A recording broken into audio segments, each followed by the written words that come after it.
Hi everyone, welcome to NAVEL.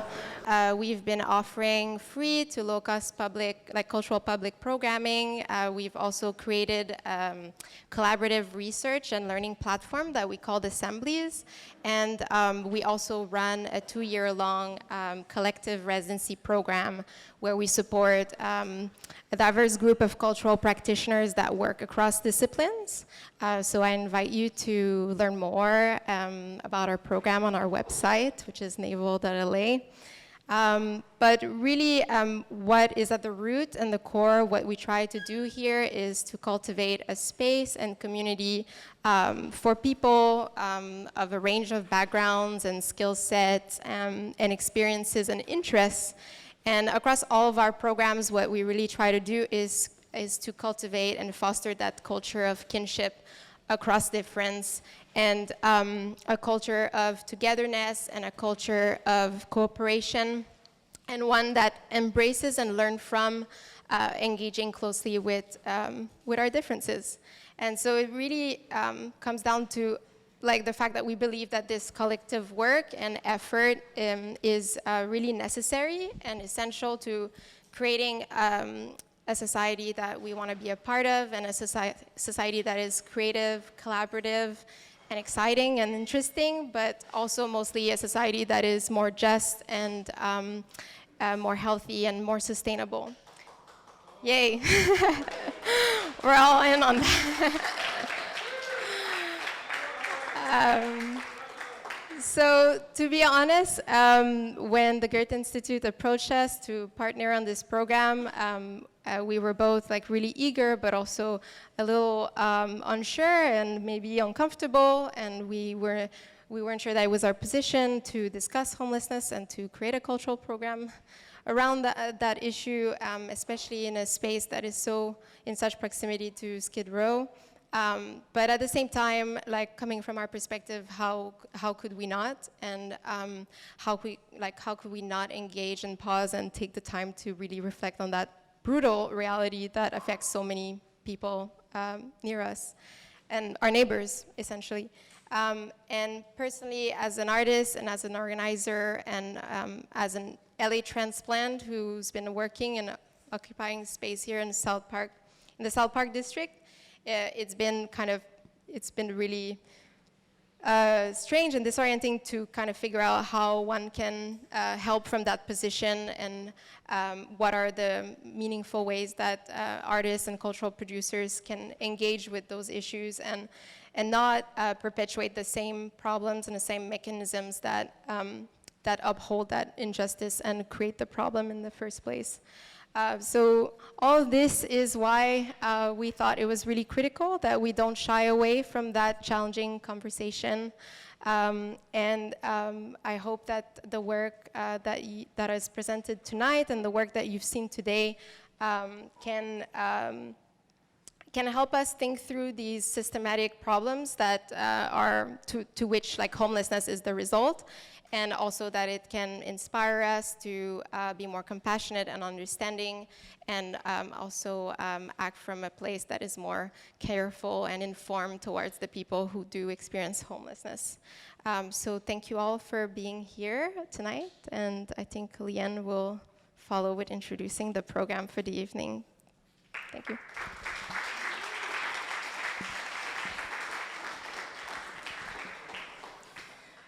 Hi, everybody. I also apologize to the people who have heard me speak now for the third time, I think, as part of this project. But we have new audiences every day. So my name is Leanne Heinrich-Selemme. I'm the director of the Goethe-Institut, the German Cultural Center. And a year and a half ago, when I started here, we moved downtown into a WeWork.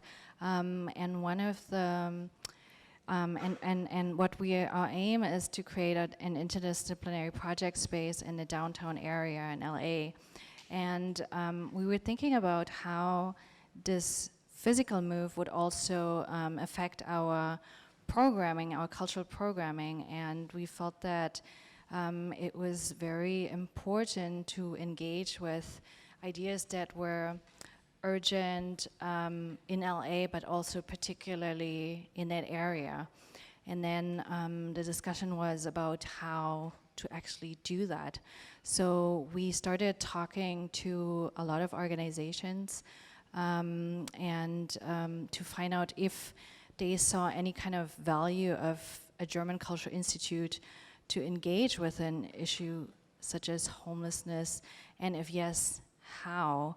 And the kind of train that always kept coming back was the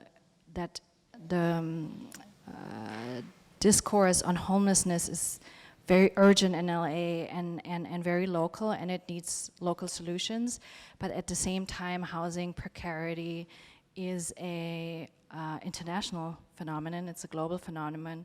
And the Goethe-Institut has 159 offices worldwide. So could we use that network in any way to bring people together to discuss questions, ideas, thoughts around this issue? So this is how this program came about. I would like to thank again, because it's so important, our partners who made this possible. The LA Poverty Department, who are going to talk about their work tonight. And yes, give them a round of applause.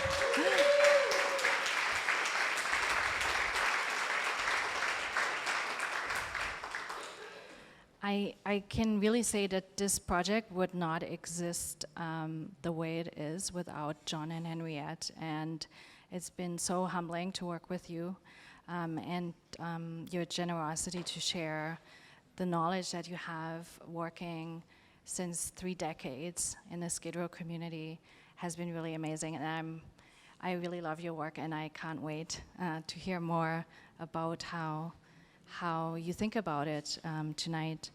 Then, of course, Amanda and Michael from NAVEL, who, like Amanda said, were cautious in a very good way. We really appreciate the discussions we had with you and all your thought and input and your sensitivity that went into creating particularly this event tonight of artist engagement with homelessness, and how to do that in a way that is, not paternalistic or, in any way not sensitive to the subject. Then tomorrow we'll be at SciArc, where we're discussing architecture and engagement with communities around this issue, so please come back. The Thomas Mann House, who's been bringing residents through their program that are part of the project. Then Ananya Roy, who was speaking yesterday from the Institute on Inequality and Democracy at UCLA Luskin. And of course, the Goethe-Institut team, who I don't fatigue to mention, Stefan Klo, Simone Meyer, Bilen Frey, Steffi Krause, and Lusine Reinsch. Thank you so much for making this possible. Dan Chafee.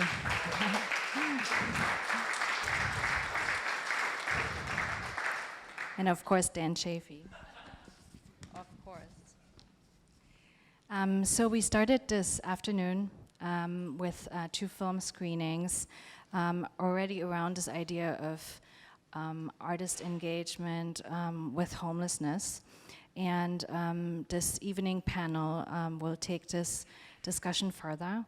I just want to announce to those who weren't here earlier that unfortunately Radames Eger, who was supposed to be on the panel, could not join because of passport and visa issues, so he's not here tonight. We screened his film earlier, and he was on a Skype conversation with us. And if you missed that, and if you really want to engage, we're happy to connect you. Jonas Reuter is a filmmaker, and maybe he'll be, I'm sure, yeah, he's here, and I'm sure he'll be able to share the film and his thoughts if you really came for Radames and knowing about him. But we have a wonderful person joining the panel on top of the panelists that were already announced, who's Walter Fierce. He's been working with the LA Poverty Department for 10 years, and he will join the discussion and give insights on his perspective on the topic. So the moderator for tonight is Kiram Halbrecht, who is an architect and a public space producer, and he's already taken us through this afternoon, and he'll take over now. Thank you.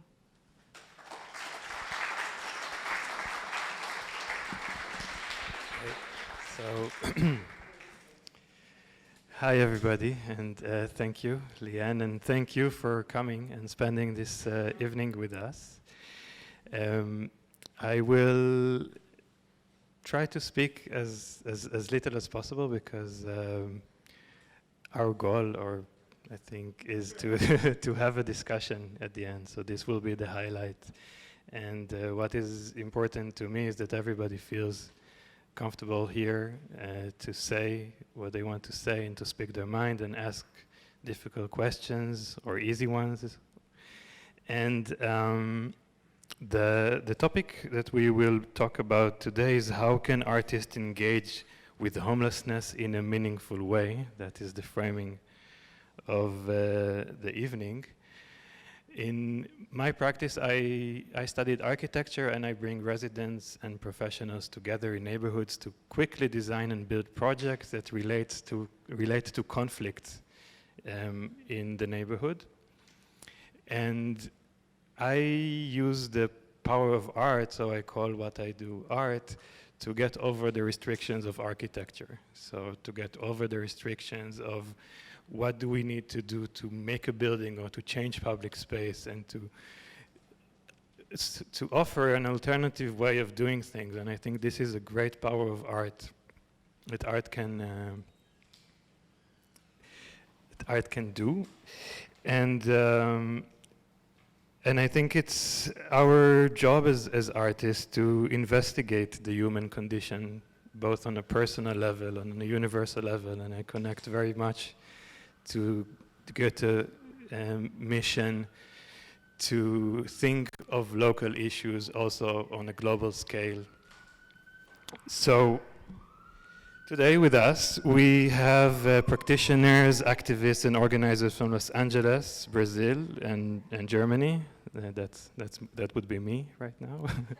But before that we had Jonas, who's a filmmaker from Germany, and Radames is living in Germany currently. And we are all people who engage with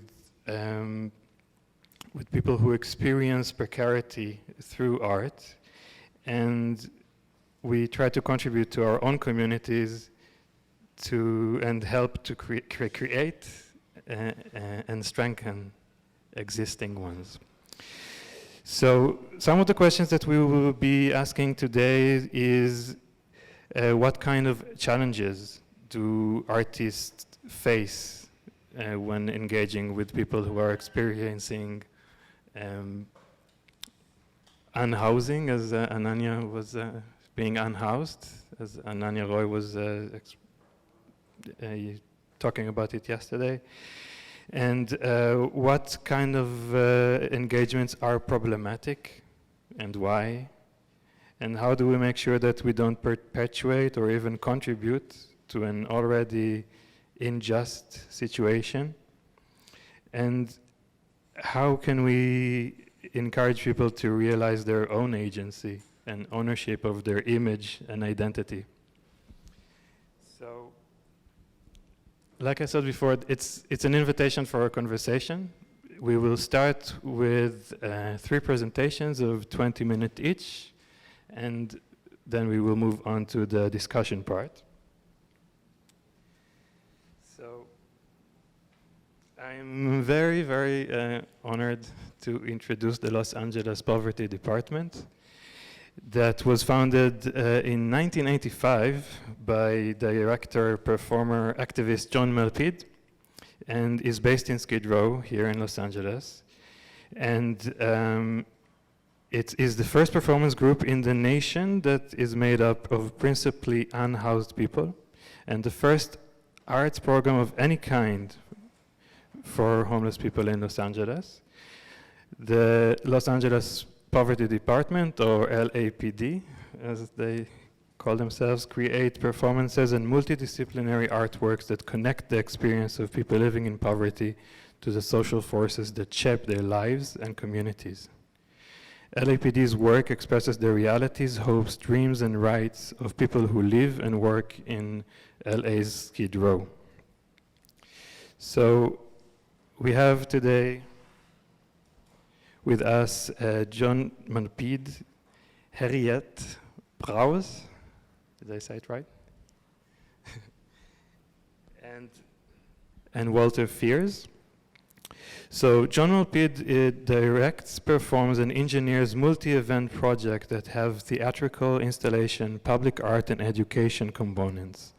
In 1985, he founded the Los Angeles Poverty Department, a performance group comprised primarily of homeless and formerly homeless people who make art, live, and work on Skid Row. He has produced projects working with communities throughout the US, the UK, France, the Netherlands, Belgium, and Bolivia. And his 2004 work, RFK in EKY, sought to recreate Robert Kennedy's 1968 War on Poverty tour in the course of a 4-day, 200-mile series of events that focus on historic and current issues and social policy.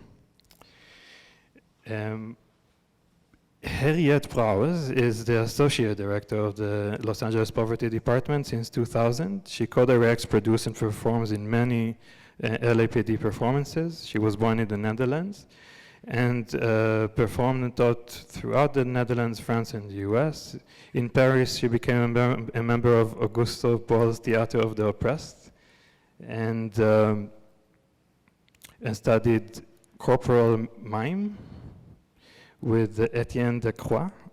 In the Netherlands, she founded a movement theater, ACTA, and performed with Shusako and Durmu Dance, Griff Theater, National Fonds, among others.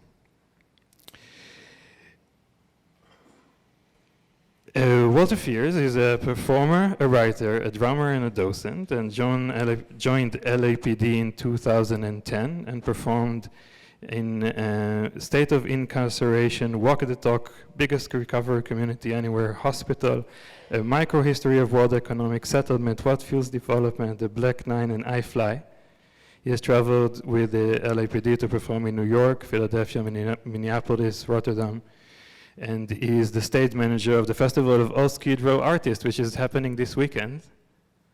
And yeah, it's an amazing event. This is actually how I got to know the Los Angeles Poverty Department in last year's festival that happened in San Julian Park. This time it's happening in Gladys Park. It's the 10th anniversary where people who are living in Skid Row are performing. And it's very recommended. So Saturday and Sunday from 1 to 5 in Gladys Park. And Walter is also the founder of the Skid Row Players, a percussion group that often performs at community events and is the house band of the festival for all Skid Row artists. Walter has drummed and danced for Rudy Perez, and he is an actor in a Bill Viola video work that premiered in London in 2016. He is a US Army veteran who volunteers at the VA hospital in Westwood.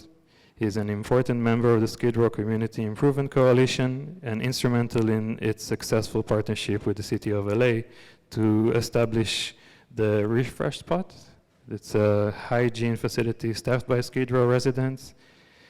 And Walter is also a docent of the Skid Row History Museum and Archive that hosted us yesterday and will host us again on Friday. So that was long, but it's 3 people. So if you could please join us.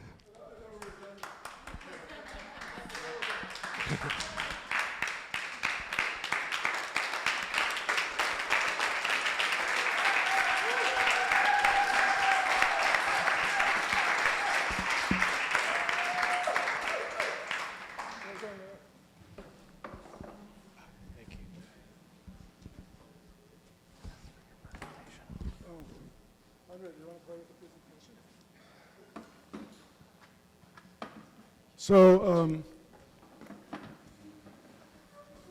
just to create levels of difficulty, we have a presentation that is like not geared to what we're going to talk about. I mean, it is, but it's not. So, yeah. But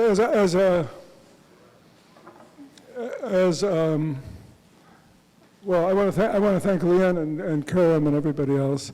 But as I said last night, when we were at the Skid Row History Museum and Archive, the only reason Skid Row exists, it hasn't been built on, is because of 50 years of activism from people living and working in the community. So if it hadn't been for them, we would never have been, there wouldn't have been no Skid Row for us to work in, because it all would have been built upon. So in the 60s, this is the Music Center, right? This is the last three remaining boarding houses on Bunker Hill before they built the recognizable skyline of LA. And on the success of that, after getting rid of all those people, they thought, let's do this a little bit further east and get rid of all those other people. And so they were going to shrink Skid Row down to 1 block. And what happened was some really smart activists from the Catholic Worker got wind of it, Catherine Morris and Jeff Dietrich, and they, with Chuck Elsesser from Legal Aid, they cooked up their own plan called the Blue Book Plan, because the other book was, the original plan that was going to demolish everything had been built, designed by business and passed by the city council, and it had a really shiny silver cover. So they got a really funky piece of blue paper, which we haven't reproduced here, and they said, well, look, this is Skid Row, more or less, and the people, they got an academic, which really helps, by the way, to write a paper that said, well, you know, I've studied the people who live here, and it turns out if they didn't live here, they would live somewhere else. And that somewhere else could be your neighborhood. And so with that, they were able to enlist all the cynical members of the city council to say, yes, let's, instead of reducing Skid Row to 1 block, let's make it be 50 blocks, and we'll call it a containment area, because once we do that, we'll move all the services there. So if you've been to Skid Row, you've seen the big missions and all that. They were moved there with a lot of support from other parts of a little bit further out. And the promise was that, well, if you did that, then no one would ever go to the library. You know, no one would ever go to any of the places that everyone does go to. So that's how Skid Row was saved. And they said, okay, no market rate development in that 50 square blocks. And the history of the last 50 years has been, you know, designing people trying to figure out how to circumvent that in various ways and to get the property back and to build it up and make the gazillion dollars that they could do by displacing everyone who's there. And so our work is inspired by it really came out of the work, and we've continued to work with the Catholic Worker and with the subsequent activists in the neighborhood like LA Can that were mentioned last night, USEP, and a lot of other people who, banding together, have continued to fight back what seems to be in the inevitable. And it's a pretty amazing history. What do we got there? Oh yeah, this is a protest in 1984 across from City Hall by the homeless organizing team, which was, again, a group of residents and people from the Catholic Worker who threw this up for 3 weeks in the face of the city and created, well, really sort of changed the awareness of what was going on for the good, which happened for a while until the real estate boom in the late 90s, coupled with the adaptive reuse ordinance, allowed penetration into the Skid Row area by converting former office buildings into loft living, right? So, oh yeah, this is this is LAPD on the site of the LA Mission, which is at the corner of 5th and Wall. But it was just it was called Thieves Corner at the time. And this is how we got out into the neighborhood and got people to come hang out with us. We would have, people would perform for fabulous prizes like $10, $7, and $3. And it was, we didn't have an applause-o-meter, but people applauded, and then we decided who got the prize. And then invited people to come hang with us. So, I mean, I think, I want to go back to where we left off last night with Michelle's presentation, because the question was, I think with the trajectory of the night last night was, how do we go from up here, you know, to solutions that begin on the ground, right? Or underground, as your case was. And one way, I think, is, as Walter said earlier, meeting people, earlier today when the three of us were talking, meeting people where they are. And maybe you guys could talk about what that means. Well, I think if we watched the film this afternoon, we saw how the artist engaged those who were unhoused. Believe it or not, that's our approach, and that as artists, trying to put our idea of what we think upon another person is direct opposite of what artivism is. So we try to meet the person wherever they are. They could be in recovery. They could be unhoused. Coming from a situation that they had to separate themselves from.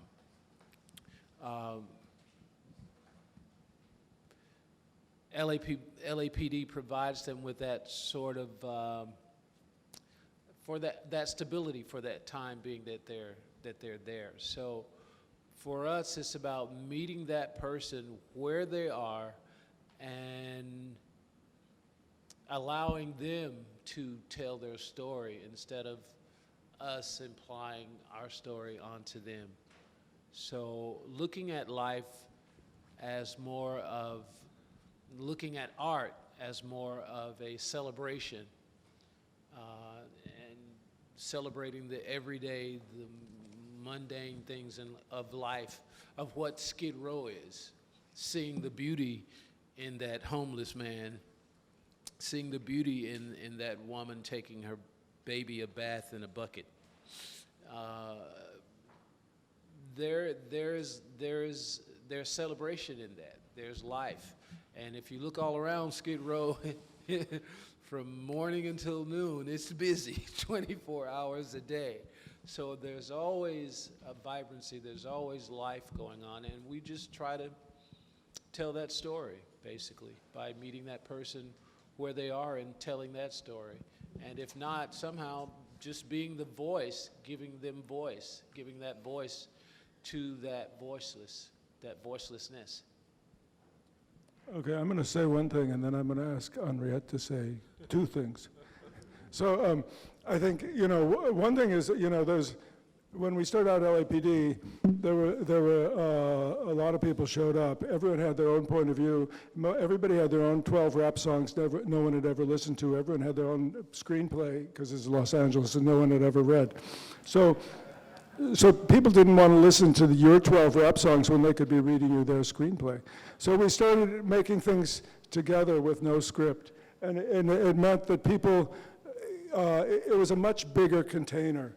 And this container actually reflected the diversity in Skid Row. Because the reality is people in Skid Row, and here's part of the problem about, you know, the social problem. People in Skid Row have very sophisticated skills, and they know how to deal with a wide array of people. In fact, probably a wider array of people than most other people know how to deal with, right? Because if other people, you know, they know how to deal with people that don't act right, and they know how to deal with people that act that way, and people that, you know, are different from them in every way because they're all together. So these are skills that are not respected, but are utilized within the community and within the large container that we created in the early shows of Skid Row. LAPD.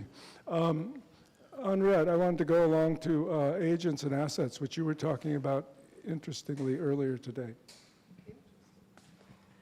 So you got to prove it. Well, so this is hello? Yeah.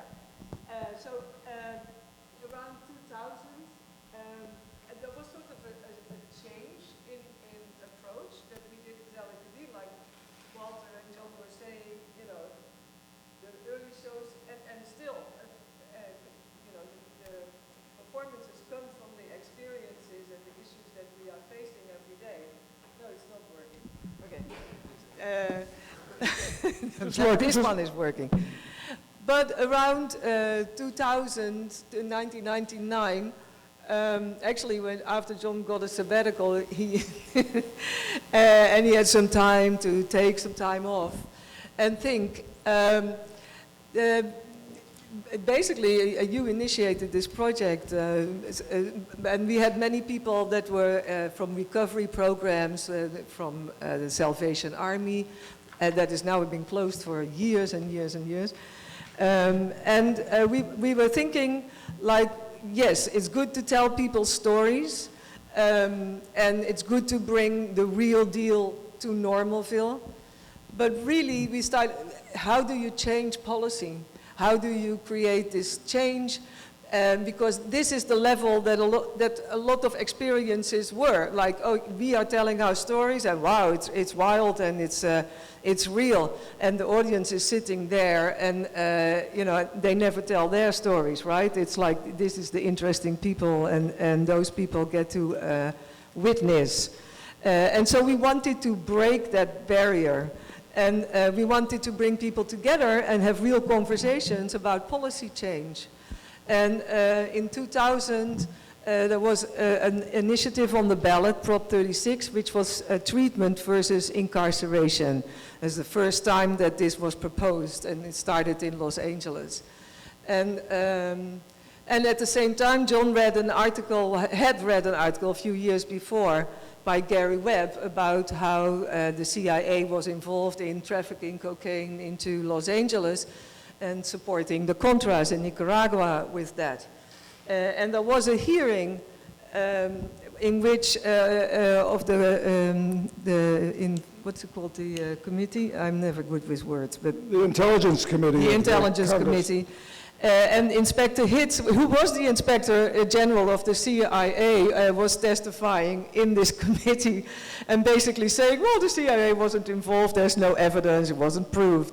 But if you read the transcript of that hearing, it was very obvious that there was a lot of evidence, and later it came out there was even more true than what was alleged at the time.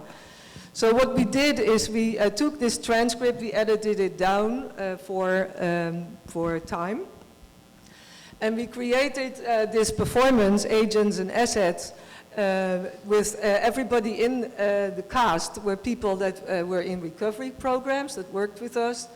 And they played the congressmen and women and the Inspector General of the CIA. And we verbatim performed this text. And we invited sort of Act 2 of the performance, where experts on drug policy reform, and also like Alfred McCoy, who wrote the book about the heroin trade during the Vietnam War and Laos and all the stuff that he found out. So we had many, many different people. Robert Perry, who broke the Iran-Contra story. All these people, they came to talk, and after that we had a conversation with the audience and the people that were on stage. And so we changed the conversation instead of asking from what was it like, because often people say like, oh, it's amazing, these homeless people, they can play congressman. I never thought he was homeless. And we were like, no, we want to talk about policy reform and not what it's like to be an actor on this stage. And so this became a big conversation, and we did this for 14 years in different cities, and always supporting policy reform. That was the next time we did it in Detroit, where it was on the ballot. And after that, 2004 in Cleveland, where it was on the ballot. And the interesting thing was actually that the first time we did it in Los Angeles, people from Skid Row, we did it on Main Street in an empty space there, many people in Skid Row didn't even support the treatment versus incarceration proposal, because many people thought that if you were addicted, the only way to get off it was to go to prison. That was the only way. Because if you go into a drug program, you know, people could just get out and not be really punished, and they would relapse anyway. So this changed, this whole conversation changed, you know, both sides of the, you know, people that were in recovery and people that were not in recovery. And, well, yeah, that's all I'll say about it. Yeah. Gary Webb was, and Gary, the author of one of the main books that we came from in this script, Gary was mysteriously, it was reported that he committed suicide. Somehow he ended up with 2 bullet holes in his head. But this story not only covered what we in South LA have been talking about for years, because we've always known that we were not bringing the drugs into our neighborhood. We didn't have the airplanes, you know, so there was always the talk that someone else was bringing it in. And his book confirmed it, and just doing this piece, it really woke a lot of people up. And as far as this community, I think after Agents and Assets, we went on. I think our next piece evolved around a land use issue, wasn't it? It was they were going to open the Genesis. See Skid Row, what, that was much later? Yeah, but that's okay, talk about that. See, Skid Row is what we like to call the biggest recovery community in the world. One of our former members, Kevin Michael, he came up with that term, and that majority of people in Skid Row are recovering from something, whether it's physical abuse, mental abuse, housing issues, familial issues, whatever they might be, they are in some form of recovery. And at one point, Can I talk about that project a little bit? Yeah. Actually, you know, a lot of our projects, Walter said land use, are about, again, it's a fight over land, right? Who gets to be there? You know, who gets to be there? And one of the ways in which the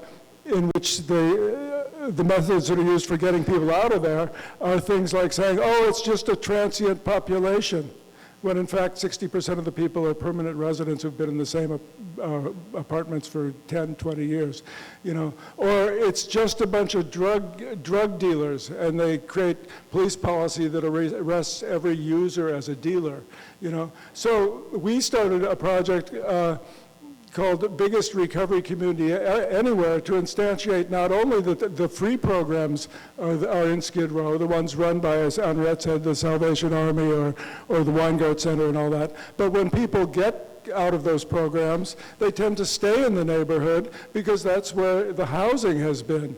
And also, as a result, when we did the project, we did some research and we counted 80 meetings per week that were initiated by community residents, run by community residents in the neighborhood. So in fact, there's a very sophisticated recovery mentality in the neighborhood, and people who have been living in a box for 10 years suddenly get clean and they are inside a hotel, and people who are still not in recovery know them, and this has an effect on them. So it's a dynamic situation, and one that has created a hugely sophisticated and extensive recovery community. So we made that project, and with Kevin going around talking a lot about it and the rest of us, it actually, everyone in the neighborhood started talking about that way, and it became acknowledged as a recovery community, and before it had not. And so even the city government and even the police, when it's to their advantage, will cite Skid Row as a recovery community, and that never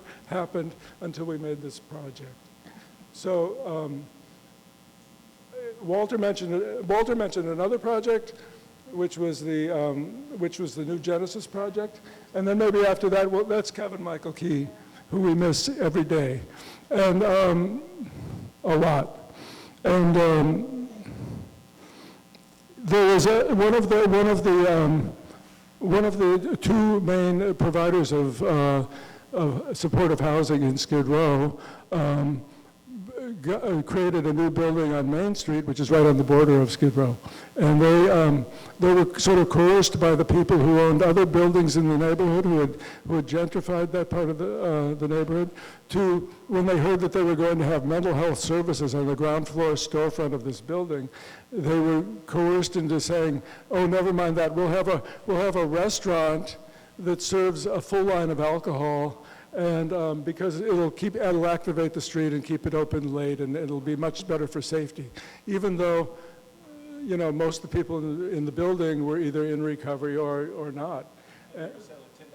And they couldn't afford to go in either. So they were granted a zoning variance for this restaurant until we organized the neighborhood, and 40 or 50 people, General Jeff and also USEP organized the neighborhood.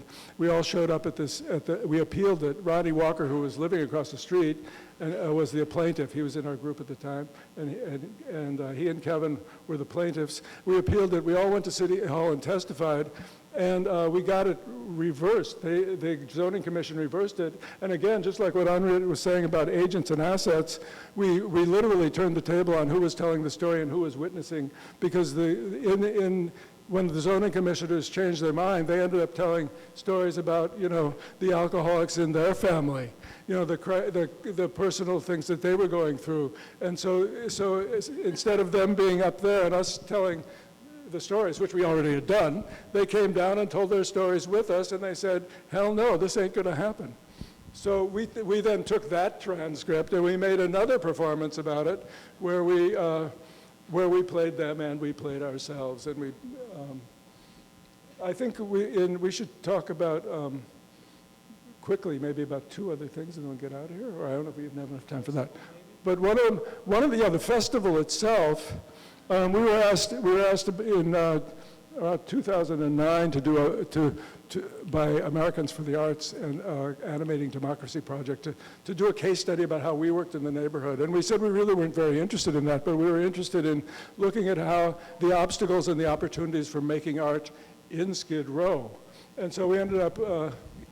And I was interested because here, if you look around Skid Row, it's a majority black people.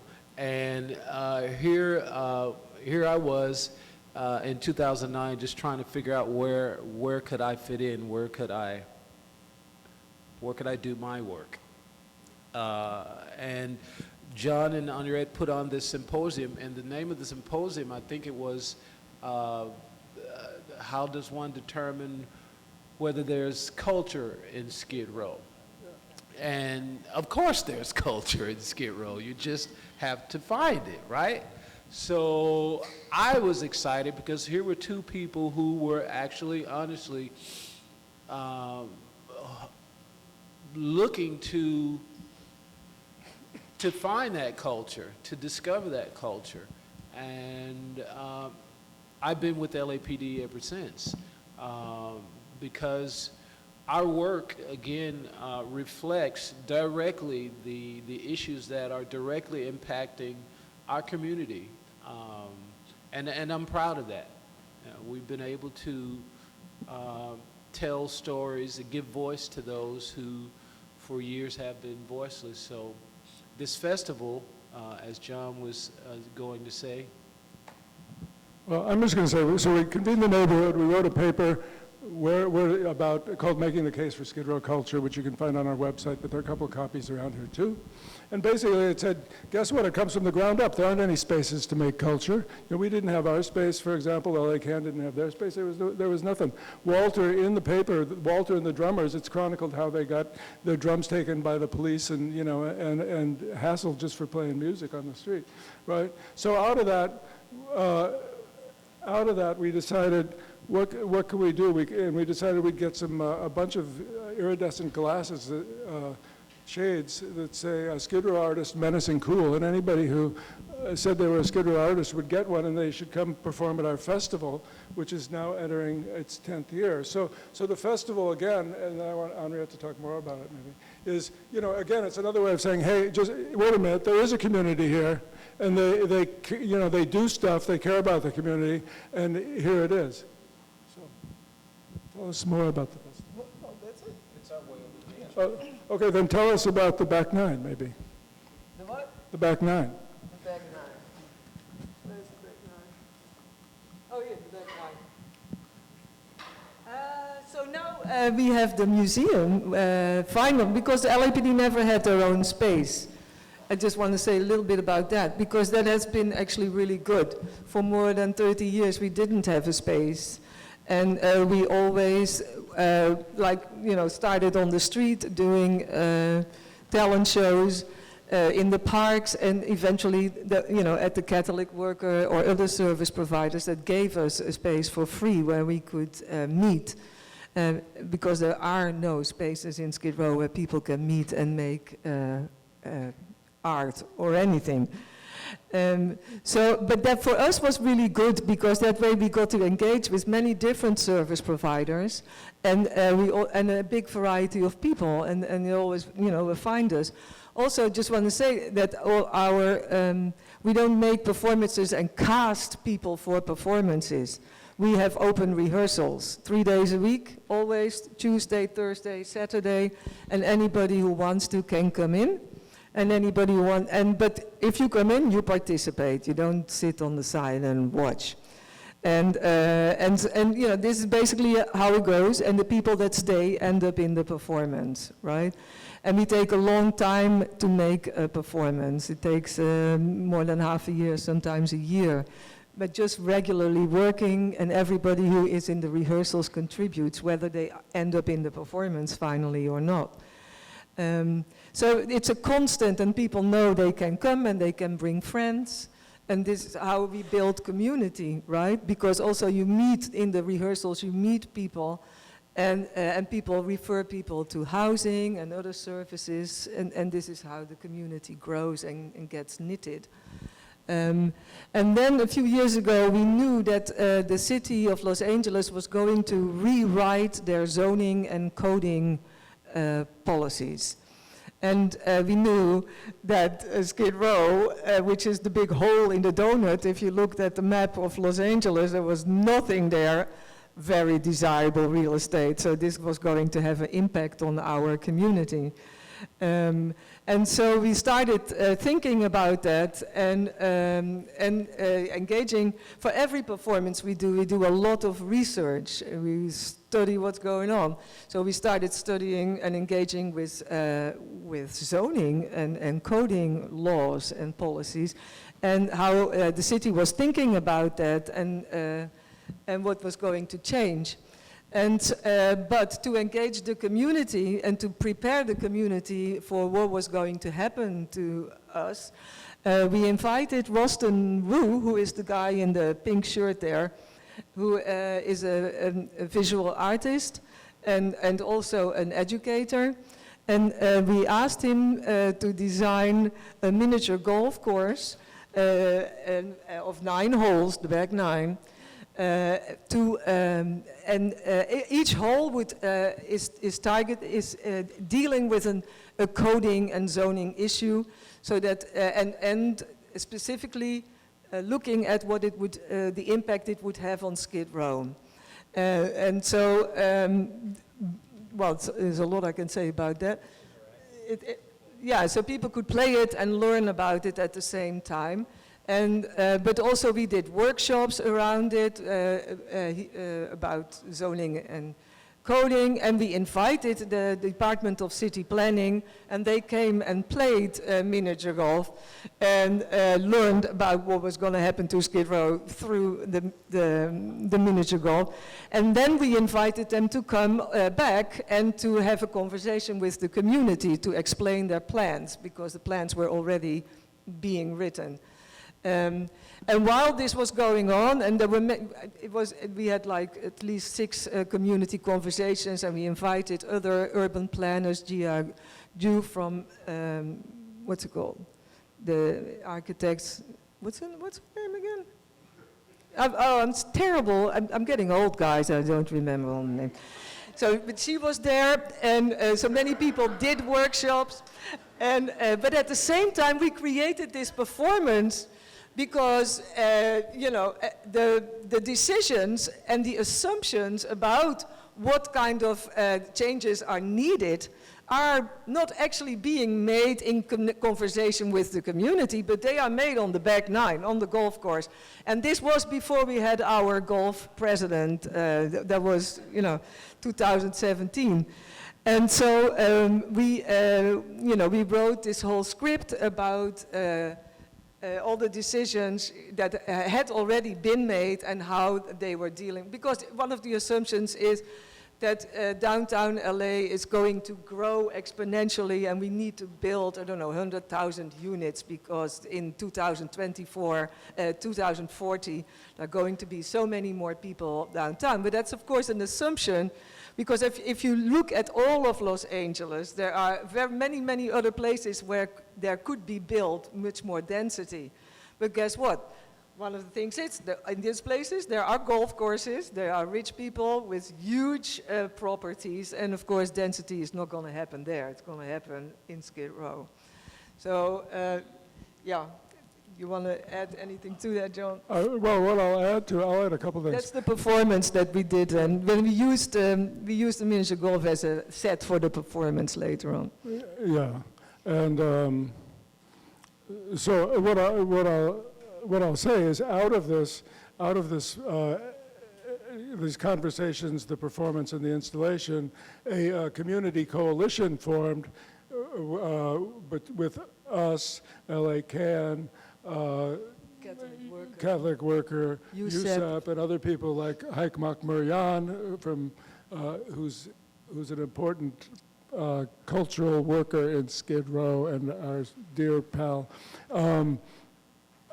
And we started writing our own community plan. So there's a Skid Row Now 2040 plan that was put up against the one that came down the pike from the city, which was the downtown DTLA 2040.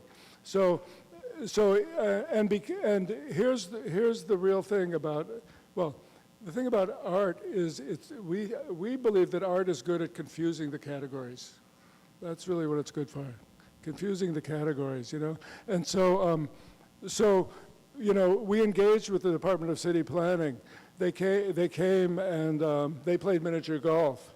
At the same time, they had to answer the questions of the community. And then we generated this plan, and we continued to engage with them.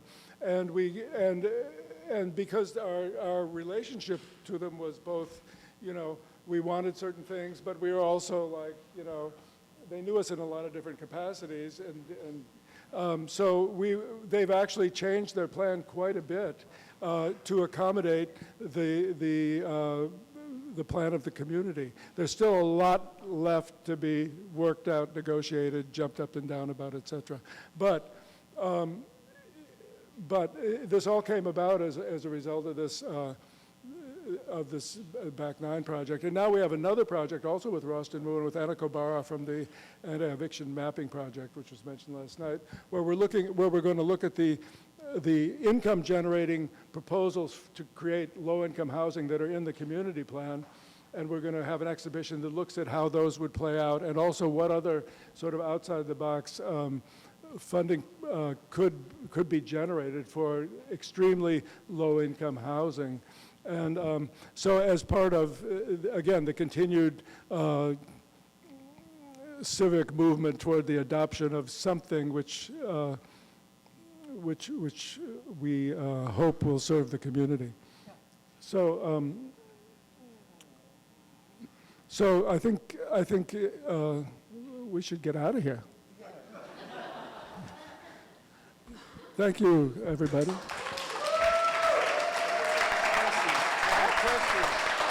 That's later, toch? They have questions. I think it's later, after everybody has We talked. are everybody. You have questions? We're doing the discussion later. Yeah. So you shouldn't get out of here. You should stay. but we come back later to the discussion. So thank you so much. And our next speaker is, okay. Our next speaker is Fabian de Boda. He was born in El Paso, Texas, and began his career in 1995 as a member of the East Los Angeles Streetscapers. He was mentored by many Chicano artists and muralists and was introduced to creative expressions of all forms, from graffiti and murals to sketching and fine art paintings. Fabian's work has been showcased in solo and group exhibitions throughout the United States and abroad, including Santa Barbara, Los Angeles, Kansas City, Brooklyn, and throughout Latin America. Fabian served as a counselor and director of substance abuse services and programming, as well as a mentor at Homeboy Industries in Los Angeles for a decade. He then moved to work as Community Connection Director for Arts for Incarcerated Youth Network. He is also teaching is a teaching artist for the ACTA Alliance for Traditional Arts, bringing the arts to adult correctional facilities. And he also works in collaboration with Latino Producer Action Network as the art director and an instructor for community artists and students throughout Boyle Heights. He has now become the executive director of Somos LA Arte, Homeboy Art Academy, pursuing and developing his vision to continue to serve greater Los Angeles area and abroad. So please give a warm welcome to Fabian.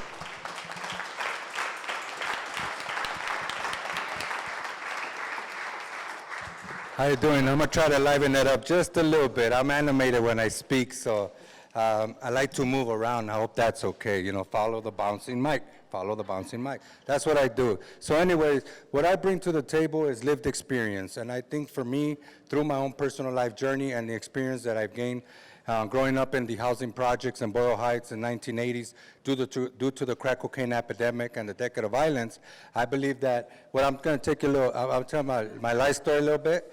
My mom always said, what happened to this kid? And I'll tell you what happened to this kid.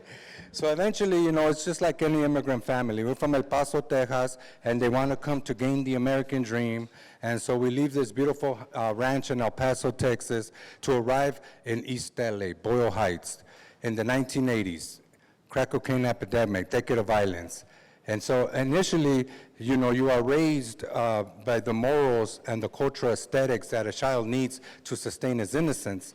And that is what embraces, that is what holds us. Although when you come to Los Angeles, a much more bigger city, and you're an immigrant, you come with both immigrant parents, the obstacle number one is already in place, immigration. And that leads to disparity. And eventually, behind this disparity is my father, who was a great man. He had to do what he had to do. So he started to, that's me, Superman. So that's when we got here to LA, actually. And these are my grandparents. So initially, I was raised by my grandparents, who, again, taught me everything about the religion, aesthetics, how to respect self, how to respect others. And that's where the love was at.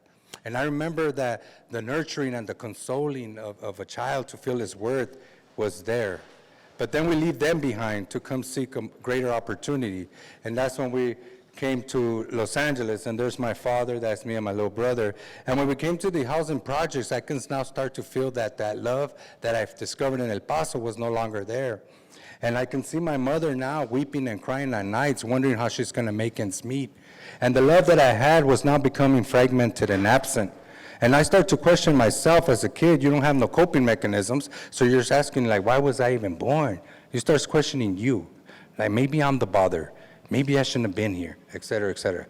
Eventually, my father did what he had to do, so he started to transport drugs from Juarez, because Juarez is right next door to El Paso. So my father and mother both are from Juarez, Chihuahua. So my father started to transport drugs from Juarez to El Paso to Los Angeles. He became a drug dealer. And as a kid, all I was seeking was his love, his affection, and recognition. because I was his king. Mi rey, venga mi rey, todo para usted, everything for you. But that became absent because of his drug dealing. So the education started at a very young age when my father would tell me, sticky heroin, powder heroin, don't touch this. Make sure you don't climb those cabinets, mijo, that's where the guns are. Okay, Dad. Now go take this to the door. They're going to give you $1 through the door, the peephole, and make sure you drop the heroin under the door. Okay, Dad. So at a young age, I'm slanging the heroin for him. And it felt good when he would say, good job, mijo. Now sit your ass down and watch TV. Okay, cool. I feel it. It feels right. But I knew it was wrong. Eventually, behind these issues, I grew up on 4th Ingles, and this is now, and Boyle Heights is now being gentrified. A lot of these pictures I'm showing you are no longer there. This is 4th Ingles. They have the Boyle Heights Tech Center there now. And I grew up there, and that was where we lived. When we came from El Paso, we lived right above that liquor store where it caught on fire, and then we moved into the housing projects. So eventually, as time went on, because of the impact of trauma, abuse, neglect, and abandonment, as a kid trying to grow up and find himself in the housing projects in LA, as a first-generation Mexican-American, it was difficult. I was trying to hold on to my cultural aesthetics, but still trying to find grounding in the United States. Because everything that my mother taught me is what felt right, but everything that they're experiencing is behind the US. So where do I stand? Where do I belong? And these are the things that start to take place within someone like myself. That's where my experience. Go to school, get an education so you can be all you can be, they say. Yeah, it was part of the plan. I tried to go to school, but the impact and the impact of trauma was already in place. So you go to school, and what I discovered at a young age was the gift of art. I remember when my dad would come kick the door down and make a scene, and cállate pendeja, no hagas esto, pendeja, papá. My mom would cry and go hide, domestic violence. I would go under a coffee table, and I remember right there and then, I picked up a notebook, and I started to create my own worlds to escape my reality. Art, shit, my big brother, and no one's gonna take that shit from me. That was my coping skill. So I go to school. 2 + 2 = 4, 4 + 4 = a drawing, get your ass to the principal's office. You're not to be drawing in class. Damn. So then as time went on, in 8th grade, a teacher took it upon himself. These are the projects where I grew up, actually. A teacher took it upon himself to rip my artwork in 8th grade, and I remember that day he did that, and I was the only thing I can clinch onto. And the reason I'm sharing my lived experience is because it's with my curriculums of today. And that's what makes me, and I'll get there as fast as I can. I'll stay within the 20, trust me. And so then eventually, because of the school system, I remember in 8th grade, the teacher ripped my drawing, right? So I remember he comes, he goes, Fabian, you're not to be drawing in class. Kick back, fool. You're making a big-ass scene and shit. And I go, I'm about to graduate. My mom said I was going to graduate the Lourdes Mission Catholic School, go to Salesian, and end up in Bosco Tech one day. That was the ideal dream. 8th grade teacher took that from me. That fool rolls up on me and he startles me and he says, hey, stop drawing in class. I said, damn, homie, you're making a big-ass scene out of nothing. He said, like I said, stop drawing in class. He grabs my drawing and he said, in front of all my classmates. First and foremost, he belittled me. He made me feel so small. The pain that came about was everything that I was escaping through this gift of art. He reminded me of the time when I caught my father putting a syringe into his left arm as a heroin addict. But the difference was this fool was not my father. So I get up, I grab a desk, and I throw it at his ass. Boom! And he's like, Fabian! He had high blood pressure. He used to eat lifesavers throughout the day to control his sugar levels. So I remember when I threw the desk at him, he was like, Fabian! Bloop! Looked like a fish out of water going through convulsion. And my colleagues were like, ooh, what are you going to do now, fool? I said, why don't you eat your lifesavers now, punk? Might save your life. Bleh. Called him out of his name, sent me to the principal's office, and Fabian is the bad kid. Fabian is the disruptive one in class.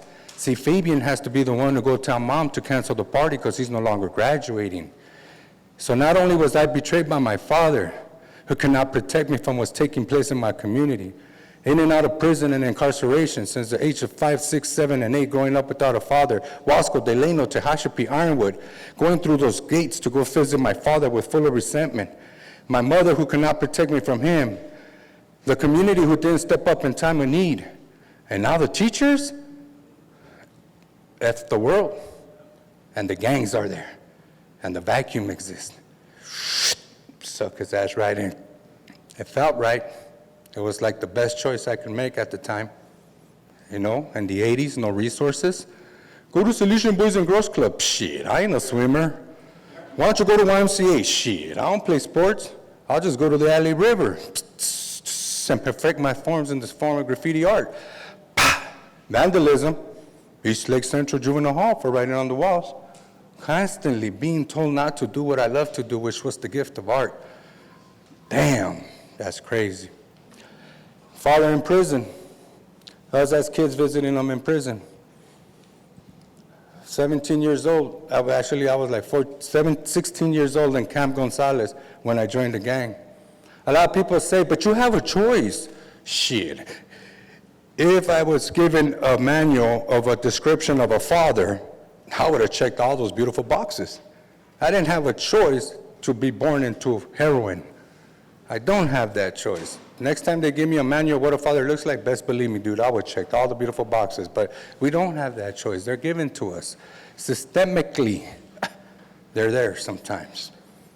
That's me involved in gang culture with some of the homeboys, feeling the love, feeling the acceptance, feeling the recognition, feeling what I was missing at the household. Father eventually passed away. I wasn't sad. I was more like angry because he leaves me the burden all over again. So then I choose meth. Meth became my coping mechanism. That's me smoked out the game, looking like I was 50-some years out, probably about 1.5 pounds, but still doing art, even though I was hearing voices and shit. I'll tell you how my life changed, because this will give you the trajectory and bring it to who I am today. I had 2 acts of suicide. I used to think that the best way that I can protect my children was to kill myself, because the reminder of the pain and what my father instilled in me, it was a pain that I know I'm very familiar with. But now I have children, and the cycle continues, and I'm becoming this drug addict, and now I'm stealing the same pain on my children. And I didn't want them to feel that. So the best way to kill myself, but the best way to protect them was to kill myself. So eventually, as I did that, I had 2 suicide attempts. There's Father Greg.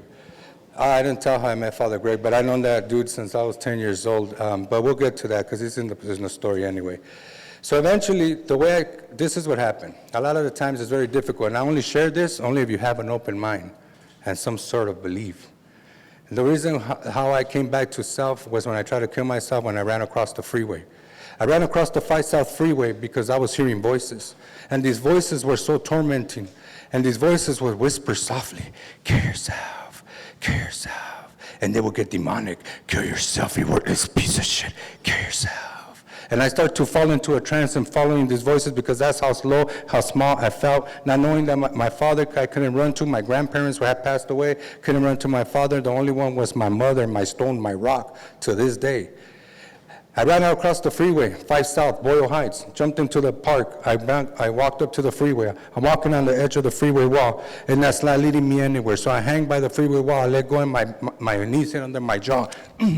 By my tongue ripped open, full of blood, full of water, full of seaweed, walking on the side of the freeway, and the voice comes back.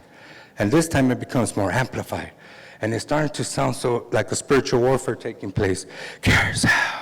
Kill yourself. It was so loud that I shut my ears and I said, F you, God. And I ran across the freeway. Boom.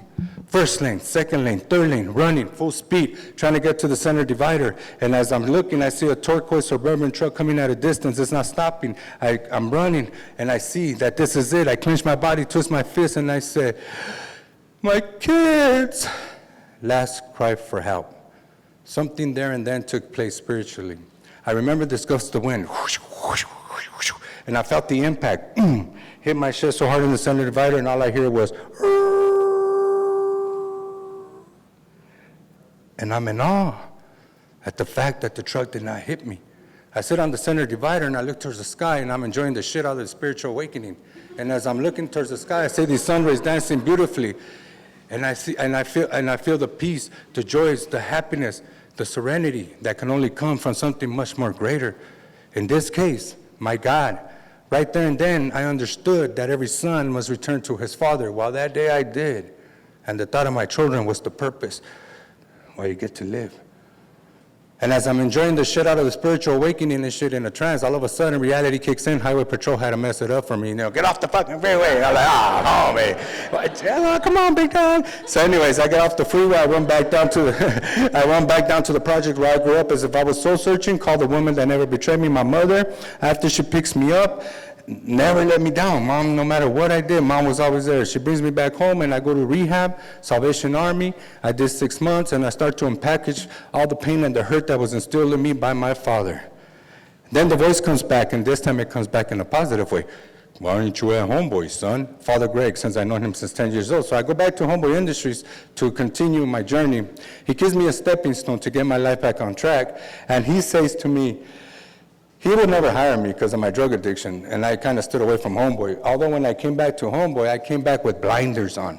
I came back, I had a purpose now. And the gift of art was always at the core and at the center. No matter what aspect of life I was in, I went from gang culture, graffiti art, to gang culture, tattoo art, but I never lost sight of that gift. Came back to Homeboy Industries, I started to work on myself, went back to school, became a state certified drug counselor by the Board of California, but I also had the art gift and I wanted to utilize that. So I did 10 years at Homeboy as a director of substance abuse, but then I understood and learned that the power of the arts was within me. And how do I take this language and the universal language and the arts and start to help the homies reconnect and re-identify?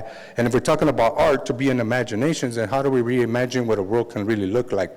But it only begins when the homies when we begin to bring forth that resiliency. Now, we don't build resiliency, they bring resiliency. It's up to me to create the space so we can cultivate that.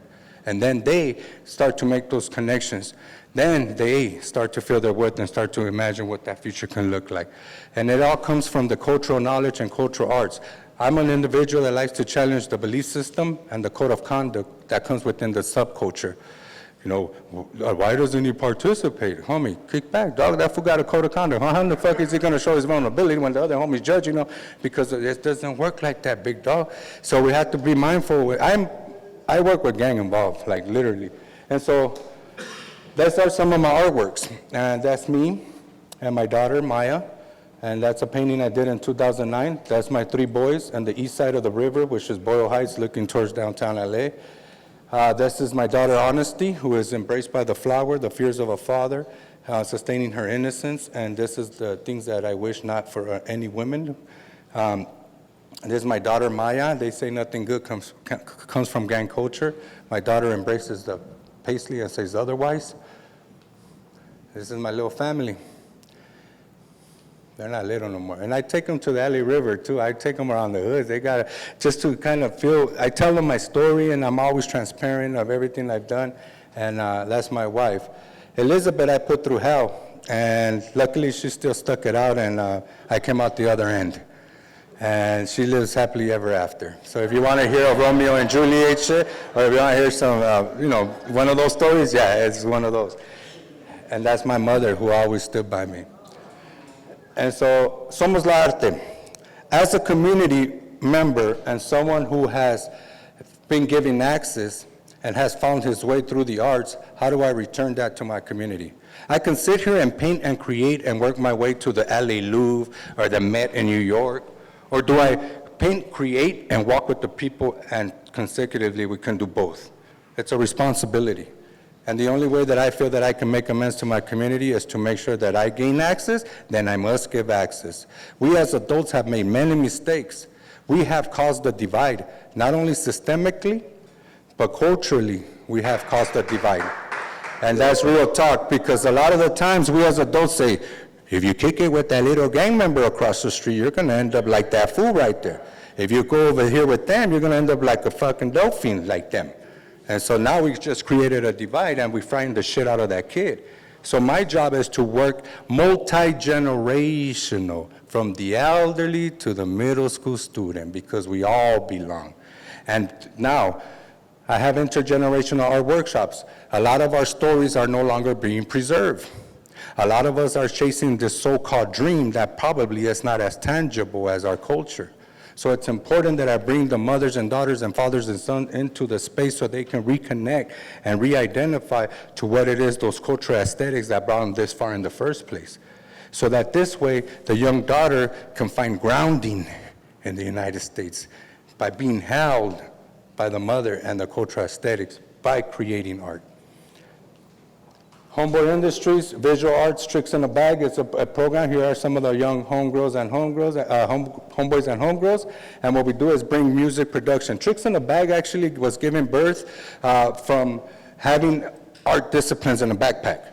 So a lot of the times we open the door for these little LA Unified School District students to walk in and have a good time within the arts, and we forget about the 6 little homies kicking it under the basketball court smoking weed.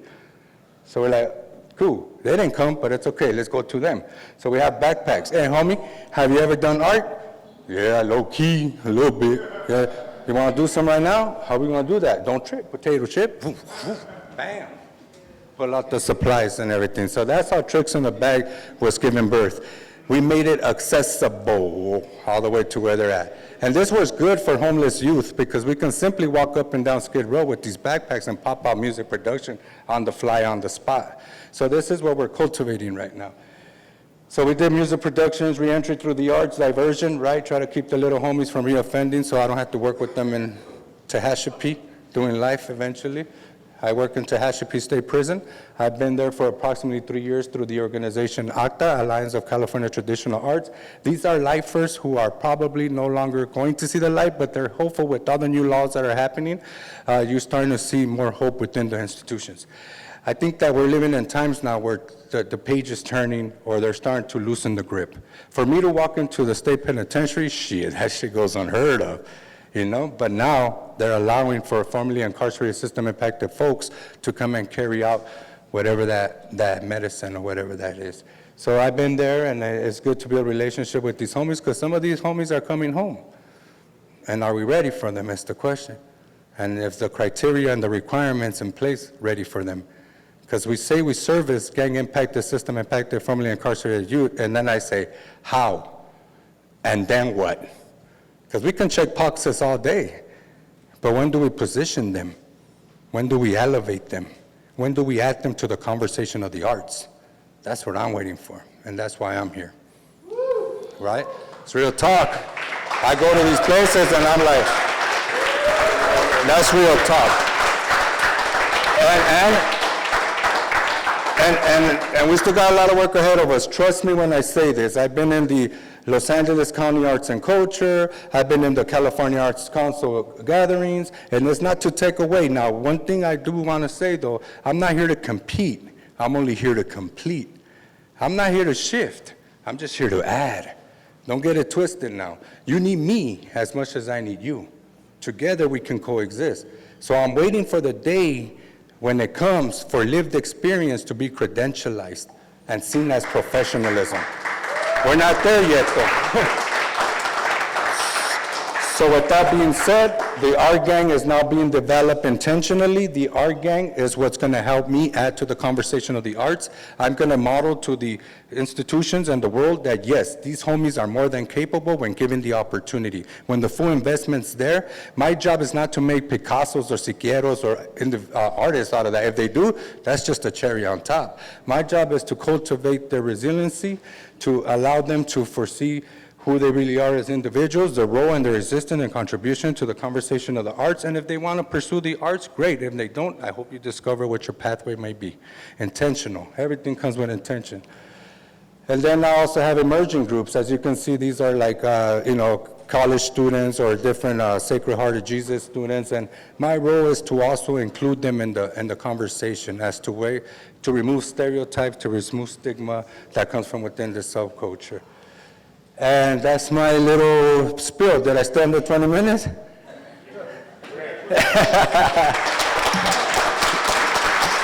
right, I'll stick around for Q&A. Thank you. So it's really easy following up on that. Wow. So for our last presentation, before we go into the discussion, I would like to introduce Lico Turle, who was born in Rio de Janeiro in 1960. He is an actor, director, and professor with a master, doctorate, and postdoctoral degrees in theater.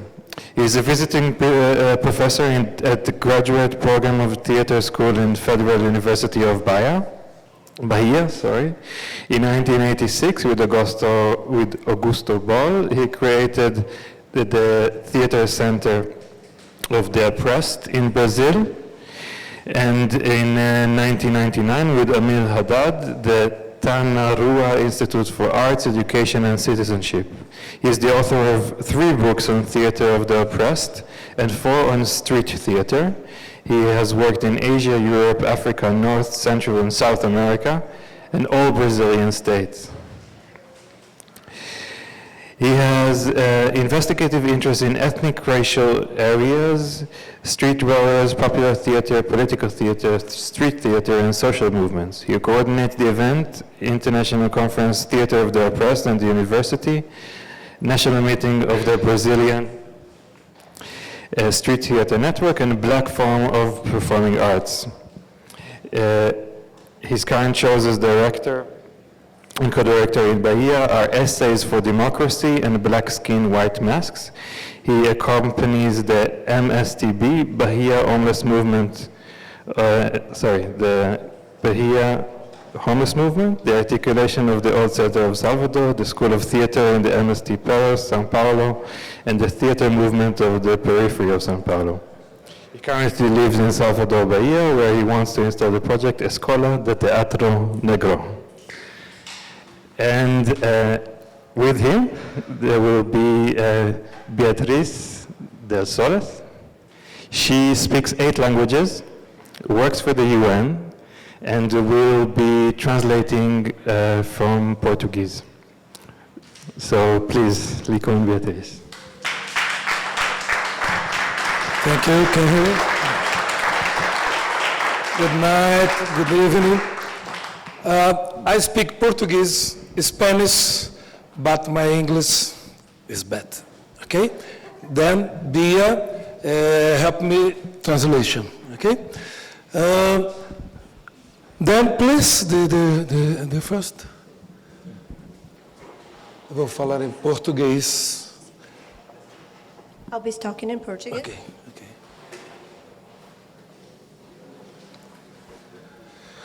Ok. Eu vou falar sobre teatro do oprimido e o movimento na Bahia dos sem-teto. I'm going to talk about theater of the oppressed and the Bahia homeless movement.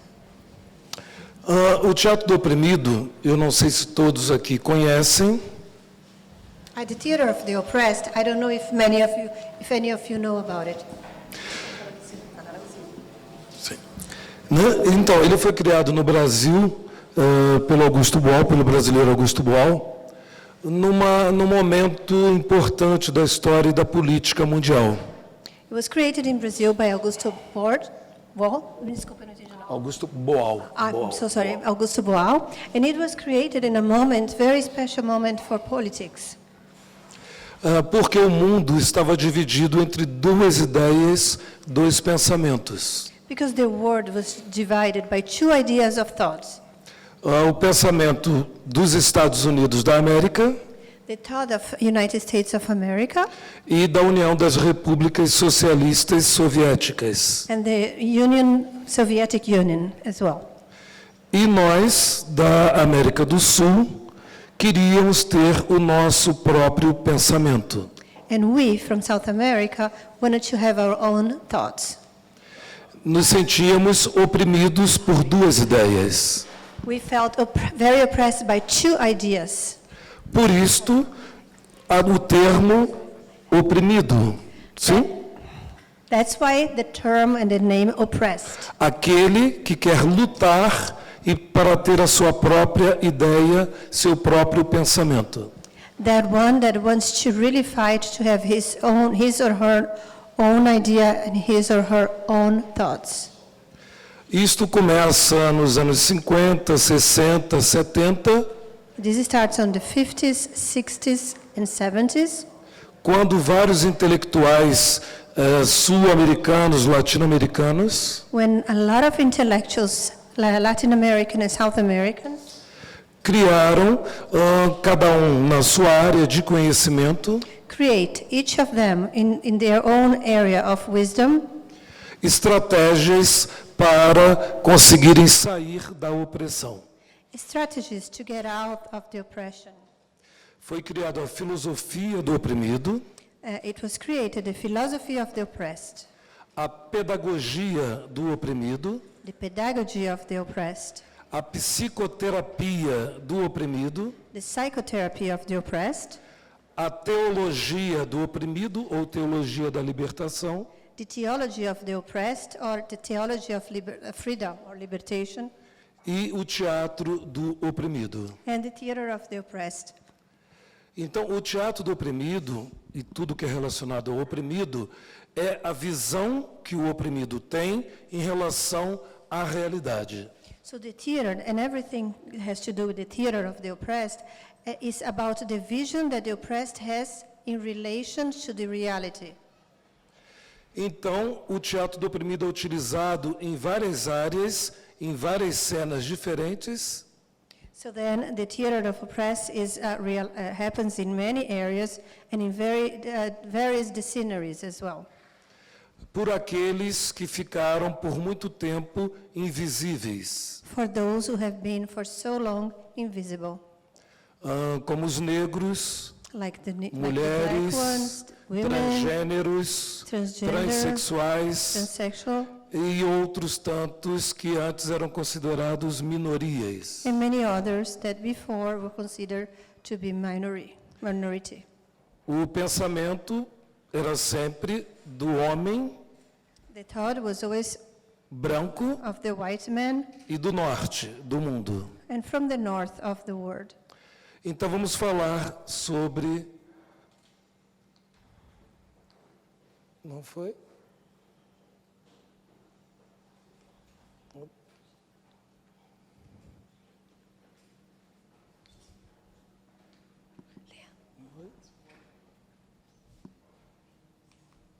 Ok. Tá aqui. Ok. Na Bahia, onde eu estou trabalhando, In Bahia, where I work,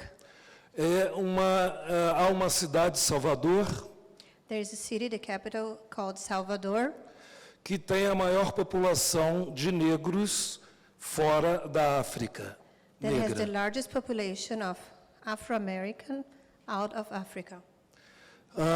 E a religião predominante em Salvador são as religiões afro-brasileiras.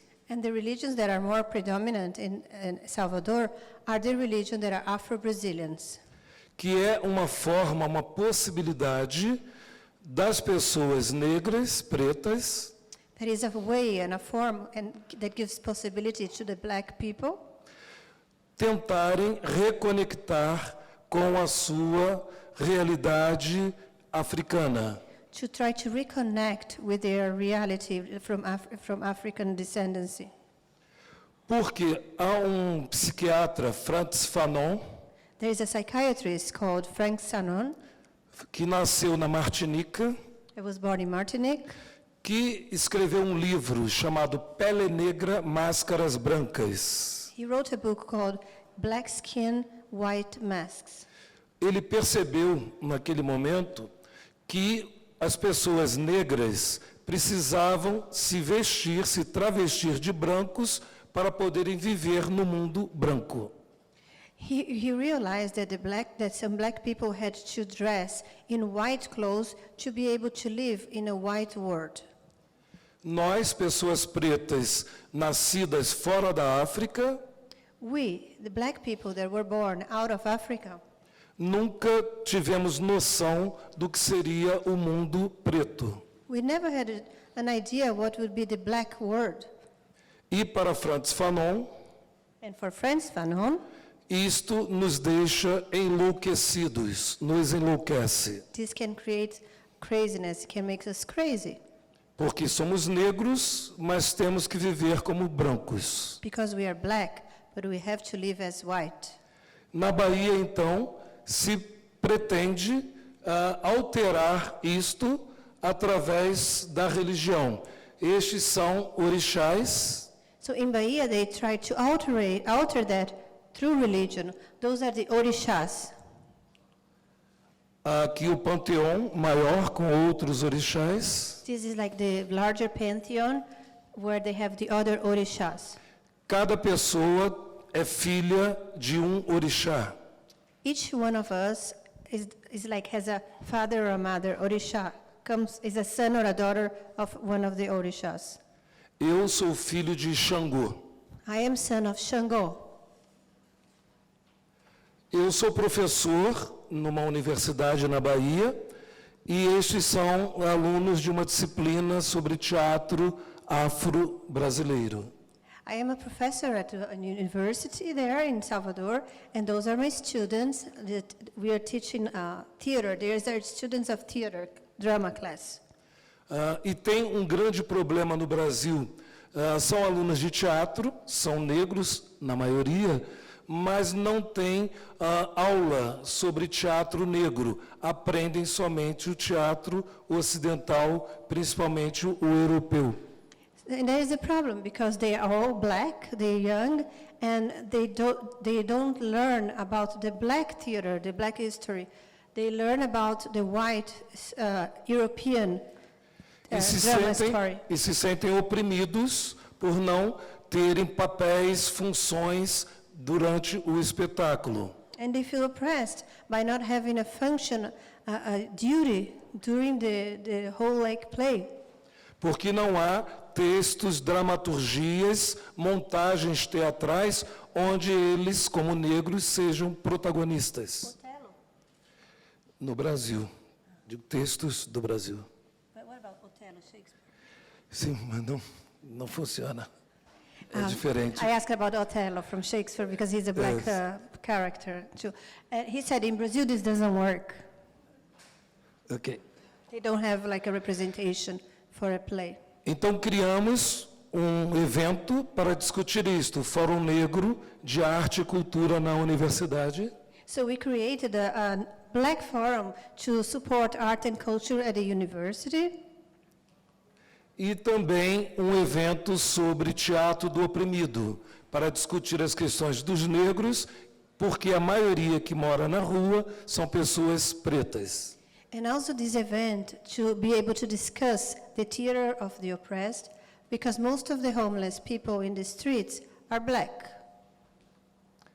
Vamos passar trechos desse evento, por favor. We're going to show some little parts of this text, please.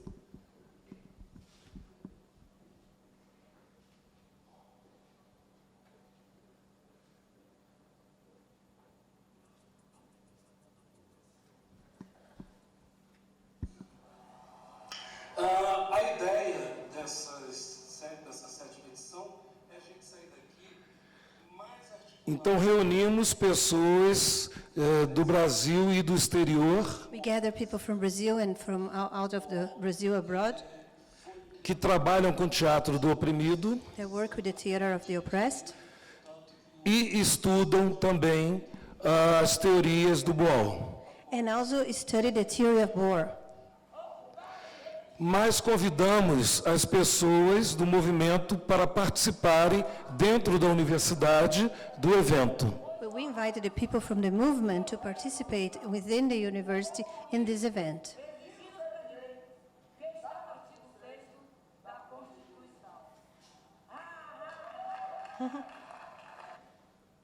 Ok, o próximo, por favor. Next one, please. Next one. Isto acontece no Goethe-Institut de Salvador, This happens at parceiro do evento. Goethe-Institut in Salvador, who is a partner of ours. Oficinas sobre os oprimidos. Workshops for the oppressed. Ok, próximo, por Next favor. one, please. E aqui nós fomos para a comunidade, And here we went to the community, que é um quilombo, onde as pessoas que eram escravizadas antes there is a quilombo where the people were slaves before. conseguiram fugir e criaram sua própria comunidade. They were able to escape from the slavery and were able to create their own community.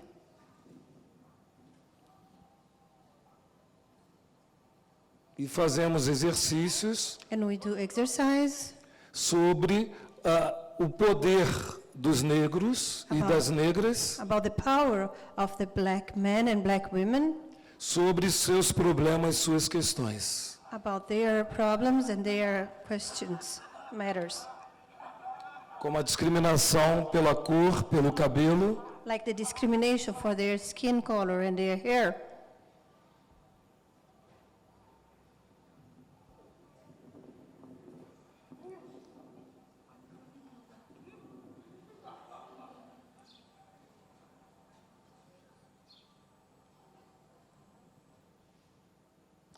próximo, por favor. Next one, please.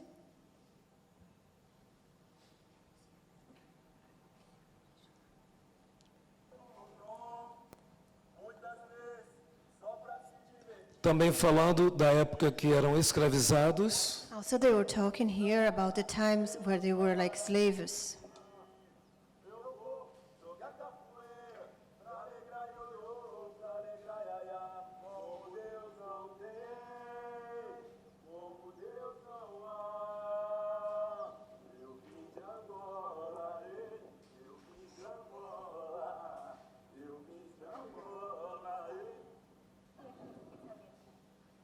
Ok, próximo.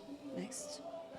E aqui o movimento sem teto da Bahia, And here the homeless movement in Bahia que ocupou um terreno vazio that occupied a big space of land that was empty. e as pessoas da universidade é que vão trabalhar junto com eles. And people from the university go there and work together with them.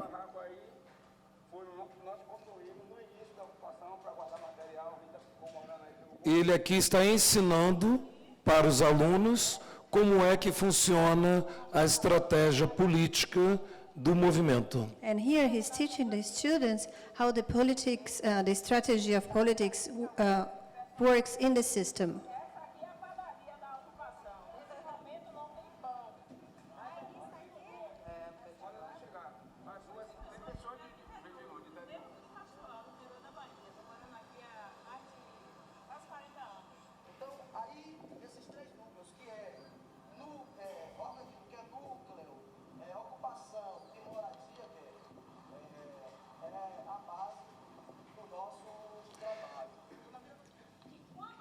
Eles estão explicando duas coisas muito importantes. They're explaining two things, both very important. Primeiro, que precisam se organizar politicamente para conquistar o terreno. First, that they have to reorganize themselves politically to reconquer the land. E está denunciando o projeto do governo, And she's denouncing the project of the government porque destrói as organizações políticas quando dão casas. because it destroys the organizations, political organizations, when their housing are donated. Porque nesse momento eles estão totalmente... Só um minuto. Ok. Eles estão organizados, eles ficam um ano discutindo, fazendo teatro, aprendendo política. Because at this moment they are organized. For 1 year they learn how to get organized, how to do politics, how to learn about the system. E os programas do separam as pessoas. And the government programs separate Ao people dar uma casa ou conseguir algum espaço para eles morarem. like by giving a housing or getting some space for them to live. E eles falam, não, nós queremos continuar morando juntos. Queremos um local, sim, para todos morarem e não nos separar. And they say, we want a place, we want a house, but we want to remain all together. If you want to give us a space, we don't want to be separated. Porque se entende que o problema não é individual, e sim coletivo. Because they understand that the problem is not individual, but a collective problem. Entendem que é um problema que é criado pelo capitalismo They understand that the problem is created by capitalism, e que somente juntos é que vão conseguir vencer a questão da moradia. and only by being together and joining forces, they will be able to get some housing solutions. Essa estratégia sempre foi utilizada no Brasil, de separar as pessoas. This strategy was always used in Brazil to separate people. Nós, pessoas pretas, quando chegamos da África, vínhamos com nossas famílias. We, black people, when we would come from Africa, we would come with our families. Mas a primeira coisa que eles faziam, os portugueses, But the first thing the Portuguese would do to us era mandar meu irmão para o leste, minha irmã para o oeste, meu pai para o sul, meu avô para o norte. it was to send my brother to the east, my sister to the west, my grandfather to the south, and my father to the north. Para não permitir que conversássemos, discutíssemos o problema e lutássemos juntos. To avoid that, we would discuss the problems, argue about that, talked about that, and try to resolve some of these matters. E o problema, no caso dos pretos no Brasil, começa aí que nunca tivemos nem terra nem casa. And that's when the black people who live in Brazil, problems really started, because we never had a roof, we never had a house. A escravidão terminou há 120 anos somente. Slavery ended in around 120 years only, E diferente dos Estados Unidos, não tivemos terra ou casa ou dinheiro para começar uma vida. and differently from United States, we didn't have land or house or funds to restart a new life. E por isso continuamos nas ruas. And that's why we're still in the streets E desempregados. and unemployed. E no Brasil há um problema que o governo faz uma contagem, um censo demográfico, And in Brazil, there is a problem that the government does like a census, realize a census, a demographic census. Is it census in English? mas por casa, por habitação, por endereço. But by house, by residence, by address. Como as pessoas não têm casa, não são contadas. People who don't have houses, they're not counted. Logo, não tem política pública para as pessoas que moram na rua. Não existem, são invisíveis. Therefore, the people who live like the homeless or people who live on the streets are invisible. And they don't have any politics. Por isto, é fundamental se organizarem politicamente, não como partido, mas como organizações políticas. That's why it's important for them to realize how to gather themselves, not by parties, but by organizations, political organizations. E o Movimento Sem Teto do Brasil e da Bahia é uma organização que possui escolas de formação, escolas de arte. And the homeless movement in Brazil, it's a movement that offers schools, has schools of arts and academics. Porque já se possui a consciência que ninguém vai nos dar solução, e sim nós é que vamos criar a solução, o nosso pensamento. Because we had the awareness that nobody was going to give us a solution. We would have to create it by ourselves. Nós não queremos este mundo, nós queremos o nosso mundo. We don't want this world, we want our world. Ok?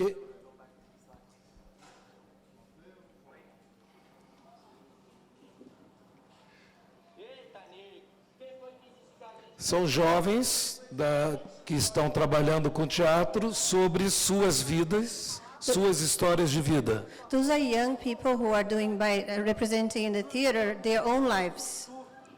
Os homens de sangue azul que pagavam meu trabalho com surra de cipó pau. Basta, mano, para eu não chorar. E tu, Ana, conta-me tua história na cesárea do terreiro.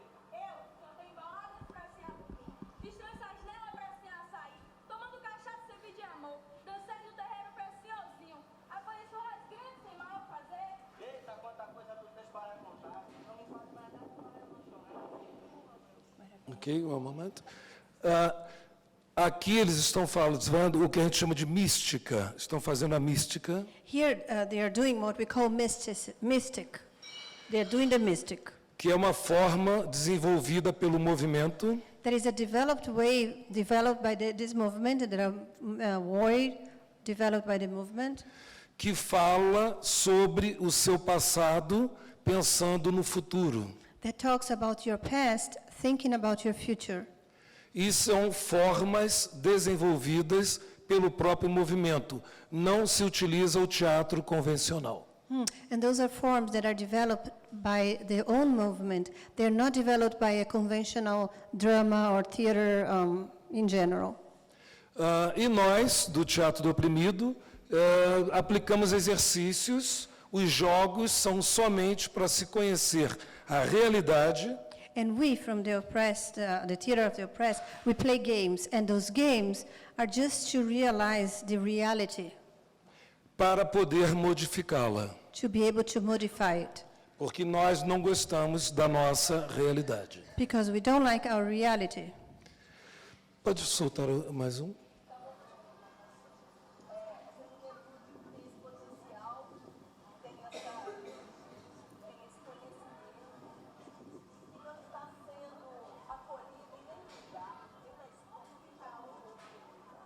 Este é um exercício. This is an exercise.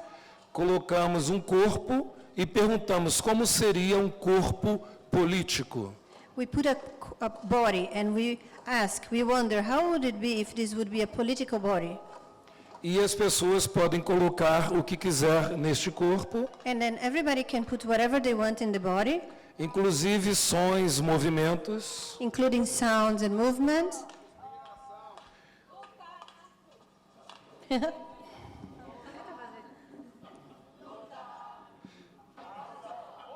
O vídeo, claro, está editado. The video has an editing, the O exercise exercício has está an editado. editing. E esse já é o final do exercício. And this is already the end of the exercise.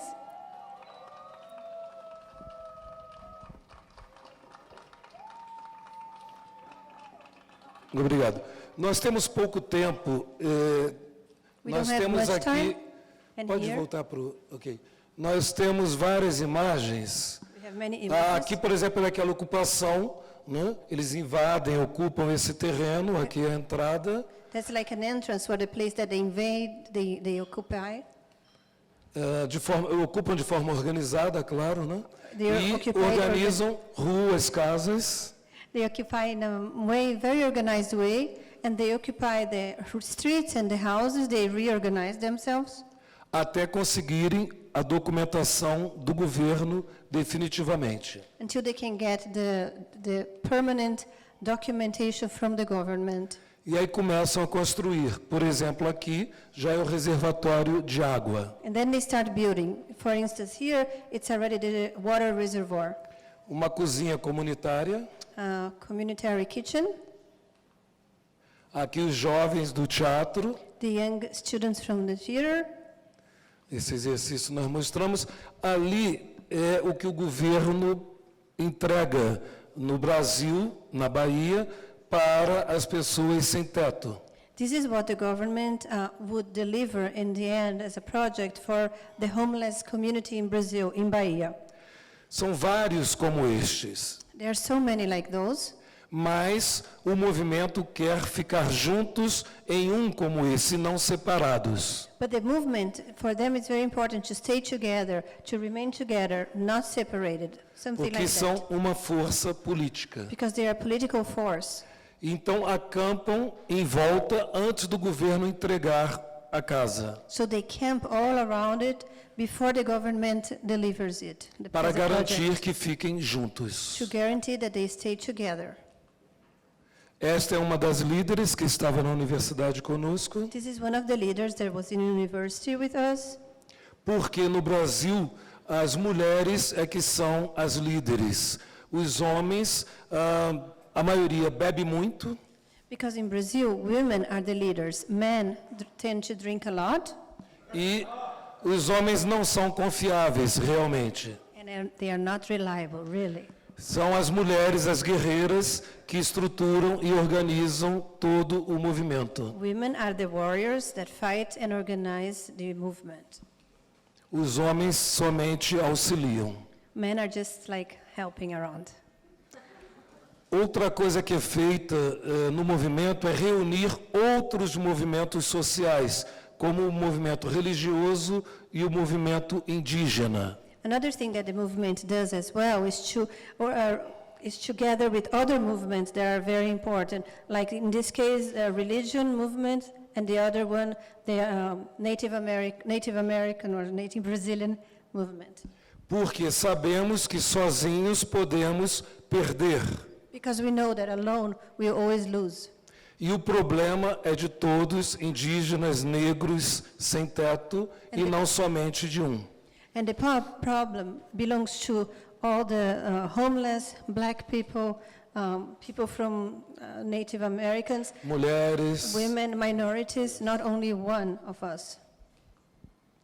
Aqui as mulheres reunidas desenvolvendo projetos. Here all the women that are reunited, developing projects. E criando uma horta And creating comunitária. an orchard, community orchard. Porque é fundamental, se pensa muito na questão da alimentação, o movimento atua muito aí porque não concorda com a comida que é vendida no supermercado. Because it's very important for them, nutrition. So they talk a lot about what they can eat because they don't agree necessarily with what is sold in the grocery stores. Por causa dos agrotóxicos e também do comércio mundial de alimentos. Because of all the agrotoxins and also the world commerce of food and industry. Ok.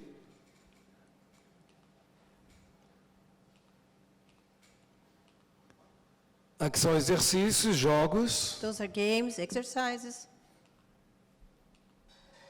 Outra vez o Goethe-Institut da Bahia. Again, at the Goethe-Institut in Bahia.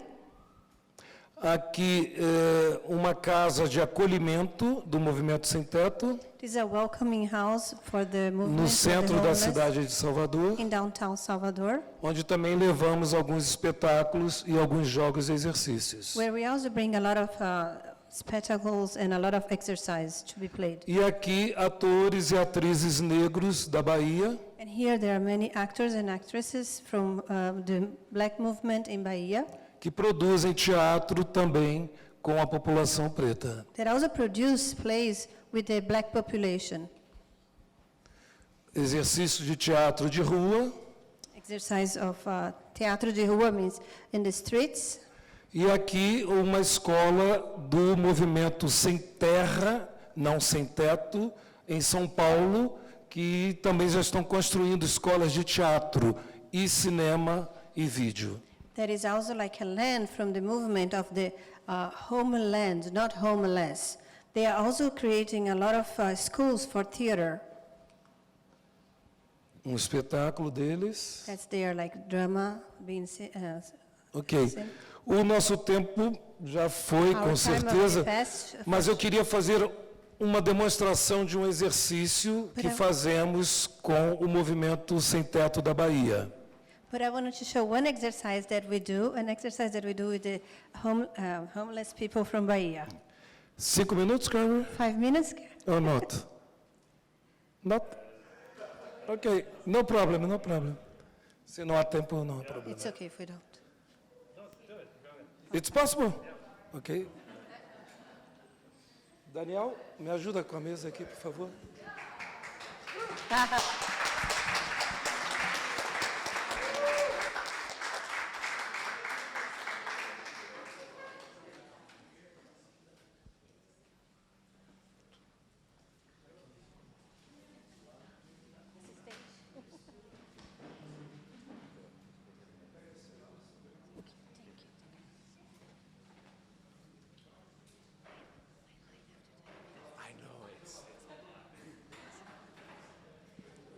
This is Daniel. He's Lico's son.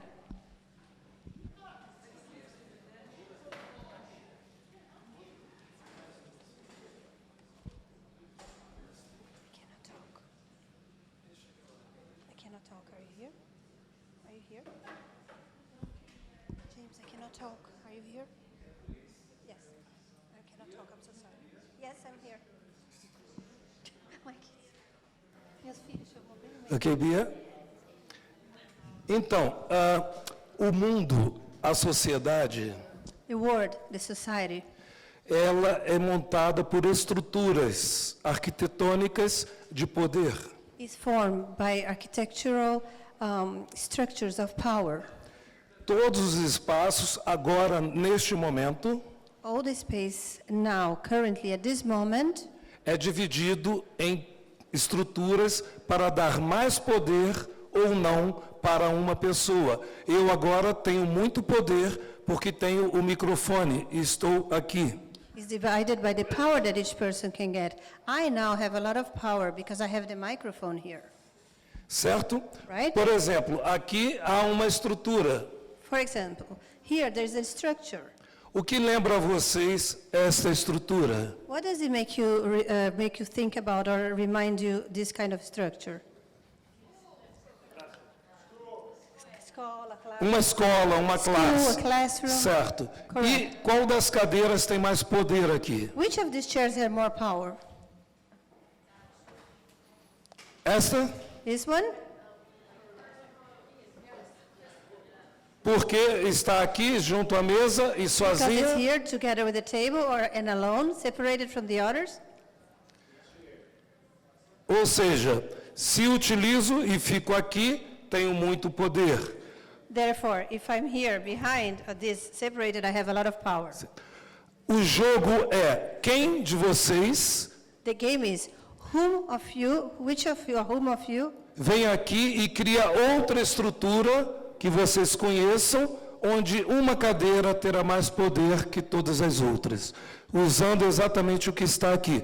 Tem que ser rápido por causa do who of tempo. you who can come here and create another structure with the same furniture we have, creating another structure with one power chair.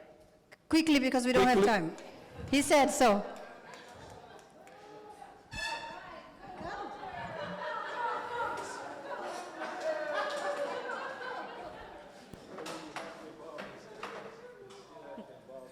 Ok?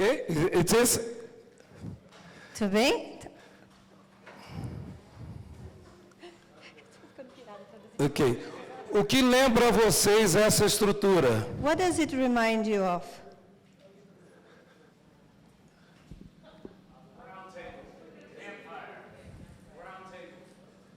Ok. Okay. Outra estrutura? Another structure. Okay. Come on. Yes. Ok. Okay. Esta cadeira está mais poderosa? Is this chair more powerful?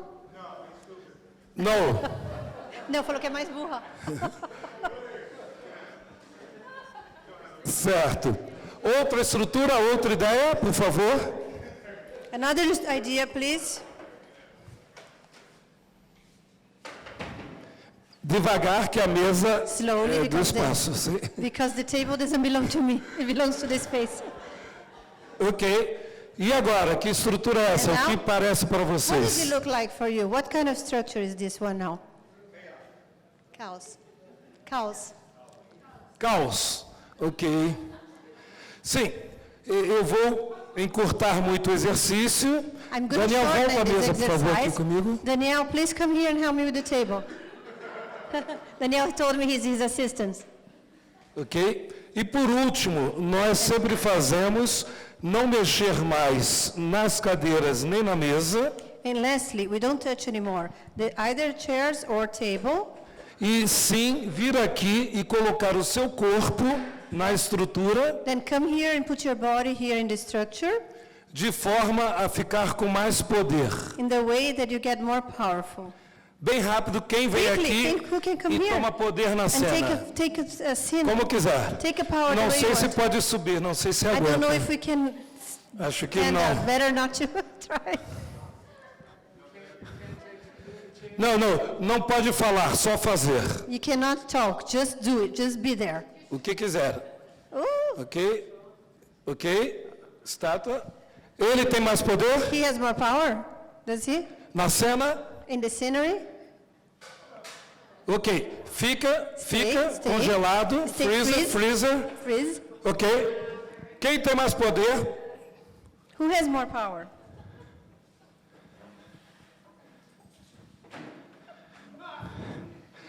Quem está com poder? Quem está Who has mais the power? poderoso para vocês? Who is the most powerful one? Este. The one who, Por quê? Por que tem mais poder? the one Por with the quê? laptop. Why? No, the laptop. He said the laptop. He said, Esse do laptop. Ok, he ok. said no, yes, no, yes. Ok, ok. Thank you, thank you. Thank you. Thank you. E assim nós vamos discutindo as relações da sociedade de poder And that's e how we como discuss the relations of society and power e and how como o oprimido pode oppressed sair de can algumas estruturas. leave some structures. Obrigado. Thank you.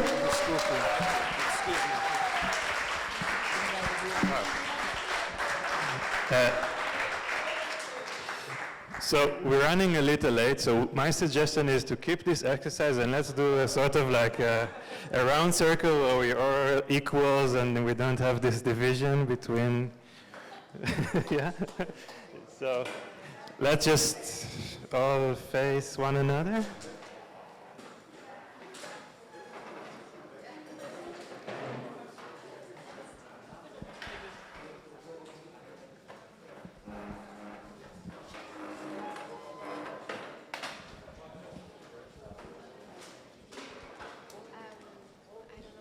Yeah, so thank you everybody for being here. For being here and staying with us. And the idea now is that we have an opportunity to just maybe talk. Is it better like this? Okay. You have more power. I have more power now. So we have this magical wand that gives you the power. And if anybody here wants to start with a question or maybe let's do it like this. Like just sharing how are you doing right now? How are you feeling? And maybe I start. And I feel honored and humbled to be a part of this and to be able to witness and interact with all of you guys. It is so inspiring how totally invested you are in your work. So, what have you?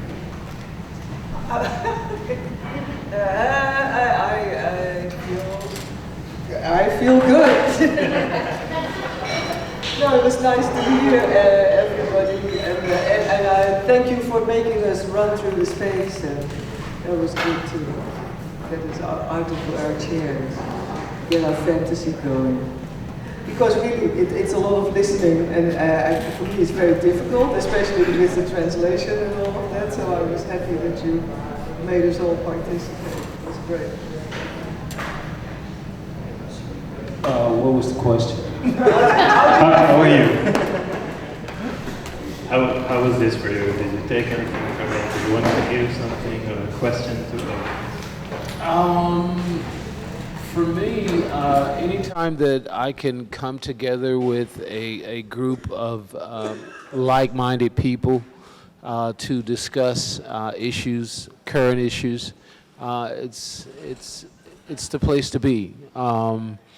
I think this week is one of the highlights of my life for this year because it culminates with our festival. And our festival started 10 years ago behind that idea that John mentioned earlier about whether or not there was culture here in Skid Row. And what that festival does, it showcases for 2 whole days that there is culture here, whether that's through performance, whether that's through painting, spoken word,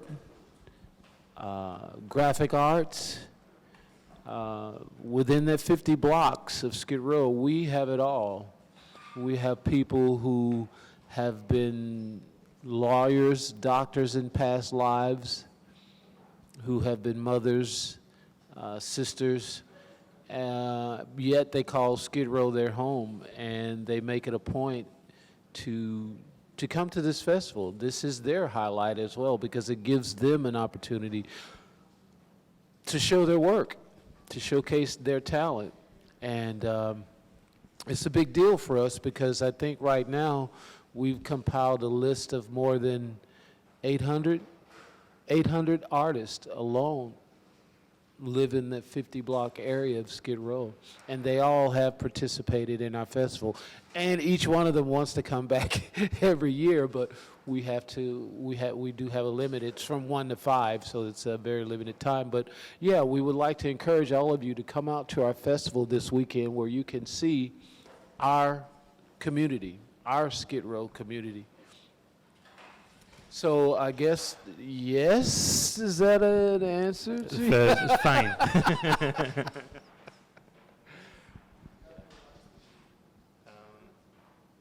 Does anybody here want to ask something?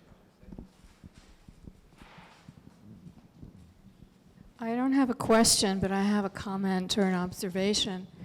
I'm an artist, long time, and I work both independently as an artist in my studio, and I also work on the streets with people. And those are two very different activities. And there's a comment something that I saw in all of the presentations, that I think a lot of artists who are raised to be artists, educated artists, don't get. This takes time. It takes a commitment that is over a long period of time. It's not like finishing a work of art. It's like living a life with people. And in that living, there's the creative action happens in the engagement between people, which is very different than being in your own studio. And I think that a lot of artists who come through the educational system, certainly the ones that go to all the art colleges in this city, of which there are many, and I've taught at all of them, and I've gone to one of them, we are not trained for the long haul. We are trained for the instant creation and the gratification of being seen for it, not for being amongst others and engaging and allowing that to become a creative activity that gives to all. I think that's really critical. And all the presentations reflected that deeply. So I just want to acknowledge it, because it meant something very special to me.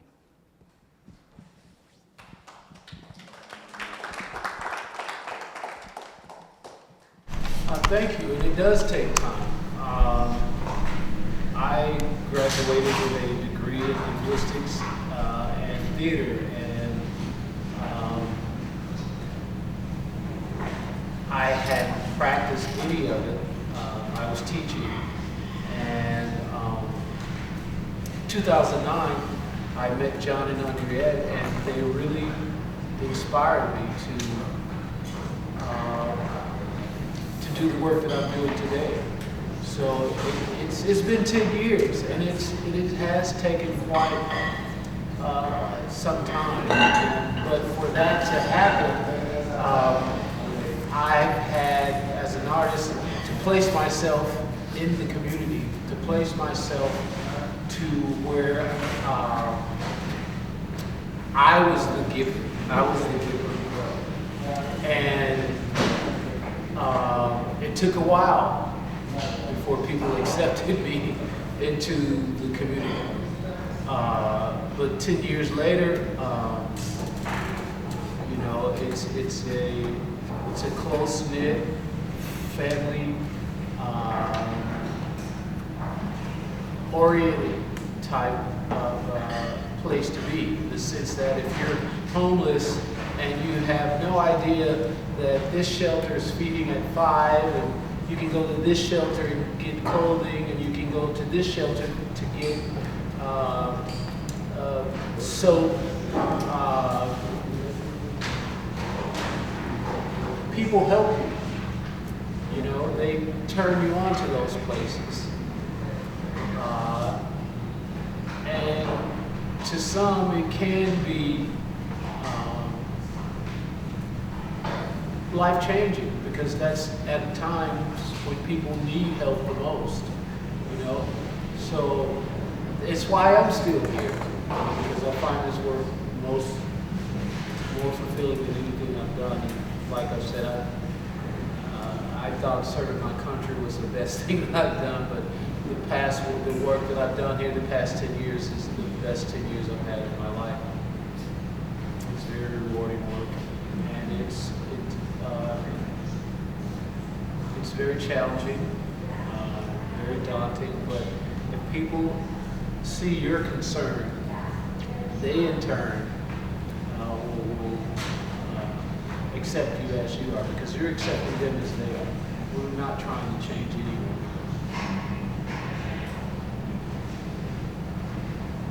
I think that the only thing John requires is that you're sober when you come to rehearsal. But that's pretty much, some people break that too. But for the most part, it's been a good 10 years.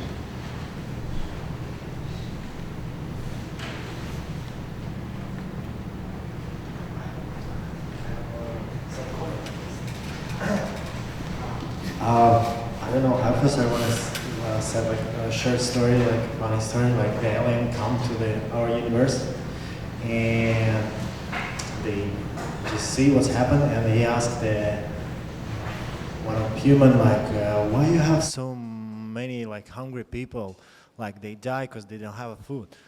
And he said, oh, you know, man, it's like, it's so hard, like you should have like a lot of money, do this, like we don't have much money. And after that, he asked, why so many people like live on the street? They don't have a like home and everything. Oh, you know, like it's a big problem. Like we don't have enough money, you know, to manage this problem. And again, he asked something and said, like, you know, we need more money. And after that, he have a question and he asked like, oh, what's that money like? Maybe I can find it in another planet, like, and help you. He get the answer and said, oh, don't worry, we just printed it here. And it's, you know, like every time when I was thinking about what's happened and how manage some kind of problems, it's every time, you know, like going close to the money. Money is the big question of that. And the other thing, what I see, I was surprised like how many homeless people live here. And the other thing, what I see, like we choose the wrong way. It's very strange. Like example, we don't think it's a problem to make like a garage for cars, like big, huge building, 4, 5, 7, 9 floors, just for cars, for metal construction. But we have a really hard problem how to build just a house for homeless people. How to manage like that things that I don't know, rule inside, how to do that. It's like unbelievable. Like scientists cannot answer like still now we have this problem. And it's strange, like we like it's mean like we do something like use some wrong way, like we will make a stadiums, we make a shopping malls. It's like huge space for nothing, just one clothes like from Hugo Boss, you know, like in that store, and that's it. But like I don't know, 50 people can live here, and we still think we need it. It's mean that I think the one of the problem of that, like change our position to look on that problem, and mostly it looks like we try to support these people, like the homeless people need us to help, but maybe we should see on that problem that should looks like we need that people. And these things is very good. Like you have in Skid Row like art festival, and it looks like you need these people, you need this art. Like you give a chance to realize that people, their soul, their wish, their chance to try something, what they maybe don't have a chance to try, to say something. And it's in the other way of that, it looks like they try to do something, maybe small step, but on their self. Because sometimes I have my experience when I lived 1 year like a homeless person. I traveled around the world without money. Just it was my like challenge and like researching how it's possible to survive without money. And I never become hungry, and I'm like, first time when I start to do that, I think, oh, maybe I'm die, like I have plan B, like maybe I call some friends and they arrange some money for a ticket. But nothing has happened with me. Like I have every time 1,000 chances to get out of the street, like every time find a place where I can sleep. Yeah, it took a lot of energy, like some thinking what I should to do, how I can manage that things. And the people who lives on the street, they like it, that situation in one moment, because I don't need to work. I can ask like $1, $2, $3, I can make like $30. Why I should work? Like do some hard work or something like that if I can get food and everything. It's not about like we don't need support, but it looks like why I need to change my situation. What's the real purpose? I'm okay. And my other friends here, they try to make some like long-term living space. For some people who have a support from government or the other, it's not real homeless people, but they don't have a chance to live in the like good quality like apartment, and like they're living like in the hostels, in the dorms. And the many people who comes there, some people comes from the street, and they said, oh, I don't want to share the dorm with the other people.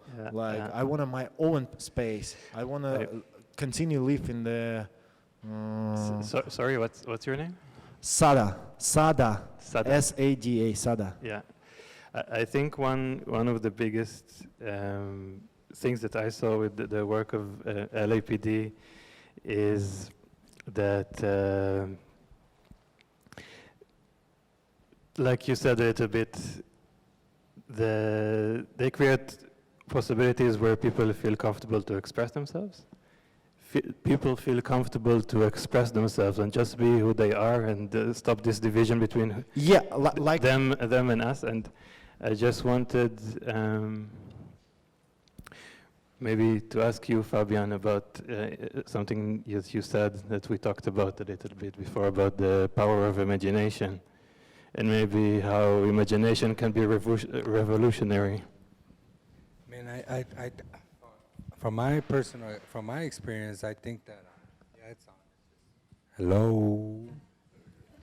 I think from my personal experience, or my experience is like, let me get that one.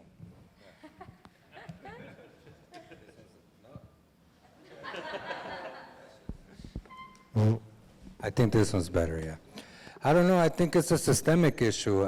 Personally, I think that there is a lot of individuals who are eagerly and really trying to find a creative way or a different way of living, but systemically, it's set up in this way sometimes, brother. And I think from my own personal experience, we have to look at all the issues, right? So there are people who are in Skid Row who have mental illnesses.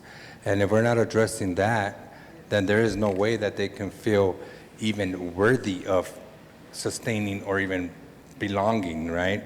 And then there's also the trauma that we got to look at, and because that in itself can stagnate and not allow someone to move. So from working with gang members, we realize that those three things are, there's mental illness, there's trauma, and hopelessness. And those are the three reasons why individuals join gangs. So if we're talking about homelessness, if we're talking about mental illness, trauma, and hopelessness, then how do we then develop something that creates hope?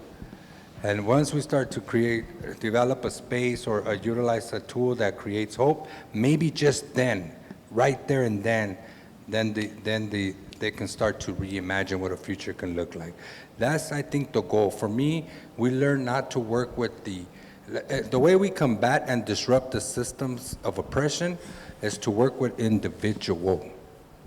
If we begin to work with it, so that's why we say, I don't work with gangs. Nah, that's not what I do. I work with gang member, because we feel that by working with one gang member at a time, now we're really disrupting. And because what happened with me, by me being able to redirect my life, in the end, there's no recruits, meaning now the chances of my children joining a gang are 0 to none, because there's nothing but love, compassion, and understanding in my household, access, hope. You know, and I think that's the ticket. And then sometimes we begin to take those steps into recovery and trying to recuperate our lives, and then we find that they create so many obstacles, bro. Like, so, you want to get a home? Yeah. Are you sober? Yes. Did you do a program? Yes. Are you currently in a program? Yes. Do you have an ID? Do you have a Social Security? So I need you to go here, and then when you get there, I need you to apply for that, and then you're gonna go here, and then when you get here, you're gonna meet so-and-so, and then you're gonna go here, and it's like, God damn. That's why they feel comfortable where they're at. Because we have not yet got into a place where we loosen the grip and make it receptible to the population that we're trying to serve. We continue to create criteria, requirements, and that are so, that it just makes you spin in circles. And so until we start to revisit that, and we start to really create access and include and believe and take risk, then the system starts to shift. But for now, it's really a systemic issue. And we're quick to blame those who are down there. But we you know, so that's what I invite people to do, is to be part of the solution by, if you have access, take a risk, take one of us, give us an opportunity. We're capable. And that way we can then start to make the world a safer place.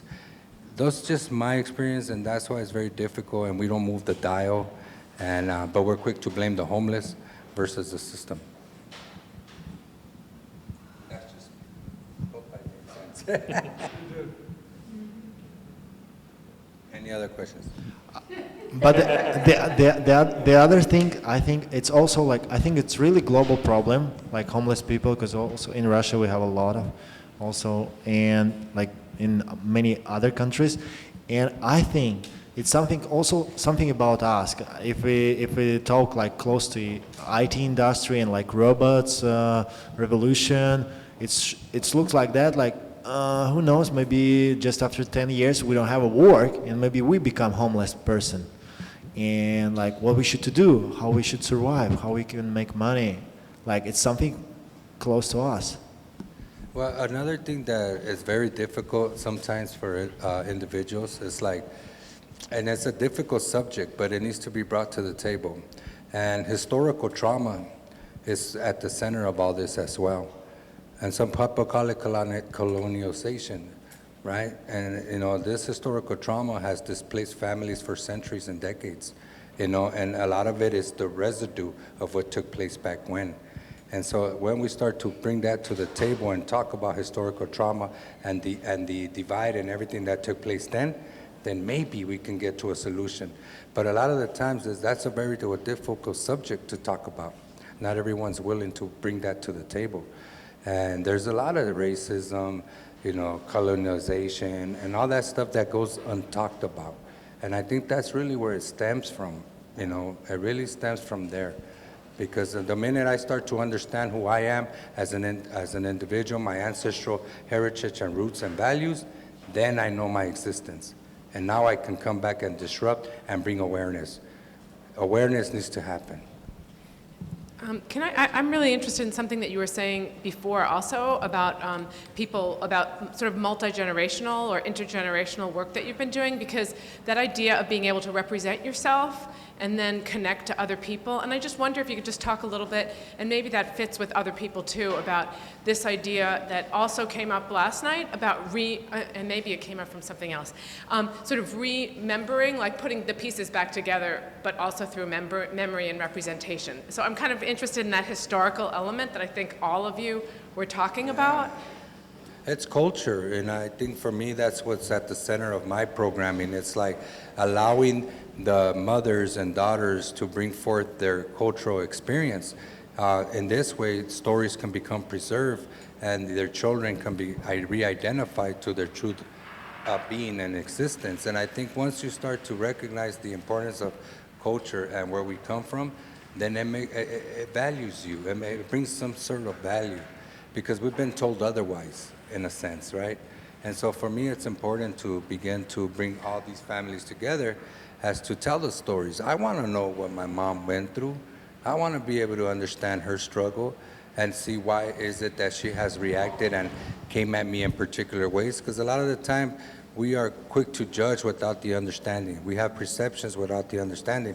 So my mom has a cultural way of dealing with things, but I don't know where it stems from. The minute I begin to understand her historical background and what she's been through, I get it, Mom. You don't mean to do that to me. I see where it's coming from now. So what that's going to allow me to do is try something different as we begin to break those cycles. It's important, and I think that should be at the center. That's why cultural knowledge, cultural arts are essential when we're providing these services, for me. Yeah. I guess, sorry, may I just briefly comment on that, and also what you said, and also what somebody else said beforehand, because, I mean, by now there are several layers of, or like, several things that come together, but there's, I guess there's a certain kind of strange divide in how sort of the art world sees artists and how they're trained, and then how communities or community projects sort of like engage differently in art, or even like contemporary art or like street art. There's so many different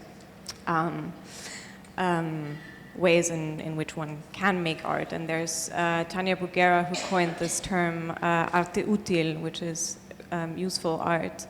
And she's also worked with the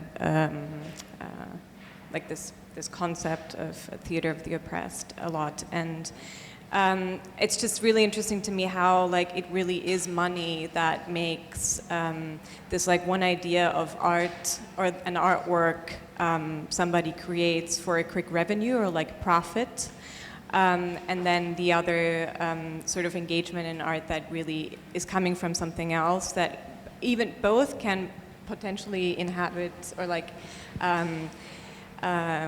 inhabit the, you know, like a trauma or like whatever you actually deal with when you're creating something in whatever way, or even imagining, but the way of like engagement is a completely different one. And I think that's really interesting when talking about like how art or artists can engage with homelessness, because that's, you know, like it's a much broader, much more human sort of like thought process that is in place if you're dealing with a community, rather than I don't know, like making art for art's sake, even though that can also hold a lot, and that can also serve many people, right? Like just one piece or whatever. But that's a whole different approach in a way, and I think that's important to acknowledge here.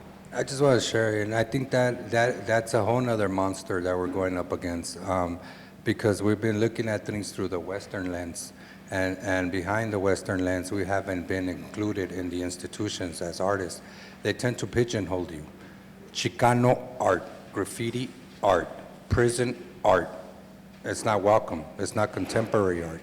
And so what we found, I find as an artist, I have found very difficult to get my work in high-end institutions because it doesn't meet the criteria or whatever that institution is seeking. So for me, then what do?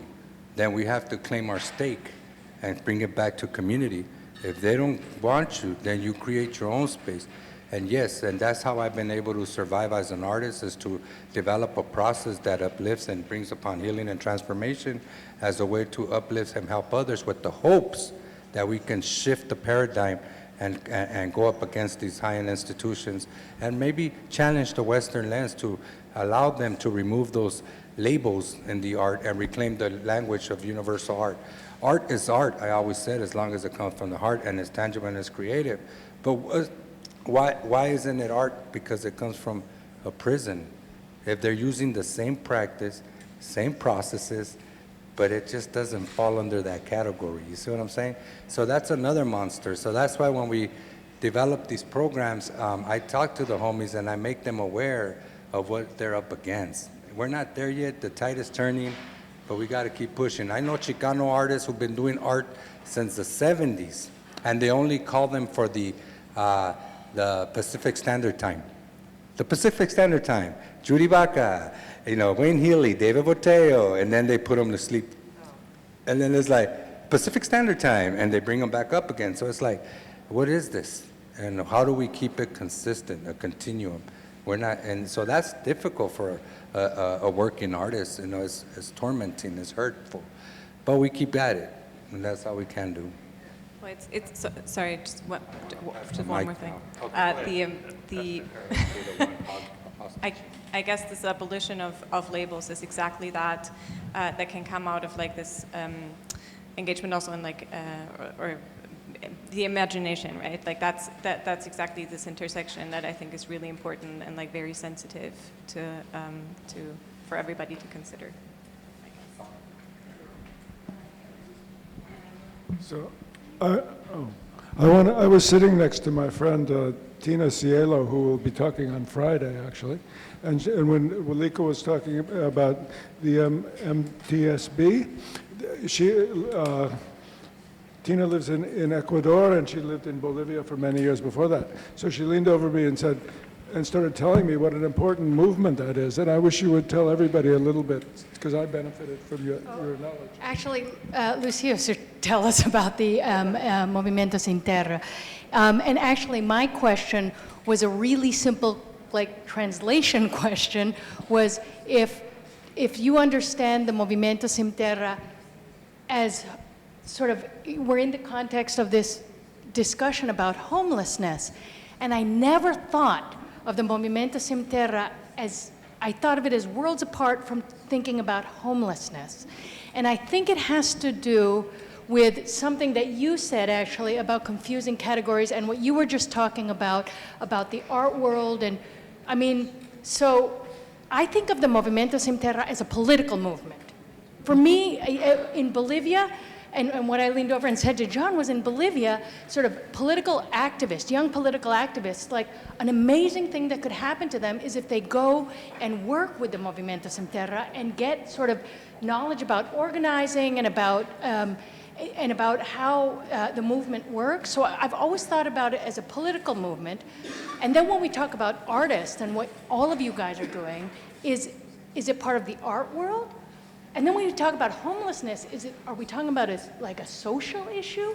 So the whole question of like confusing categories, I mean, so I actually don't really have a question. It actually was a simple translation question. Is the Movimiento Sin Terra, do you think of it as a movement of homeless? Because I actually never thought of it that way. I always thought of it, the translation, as landless, without land, but as a political movement claiming sort of a different way to think about who owns the space that we're sitting on.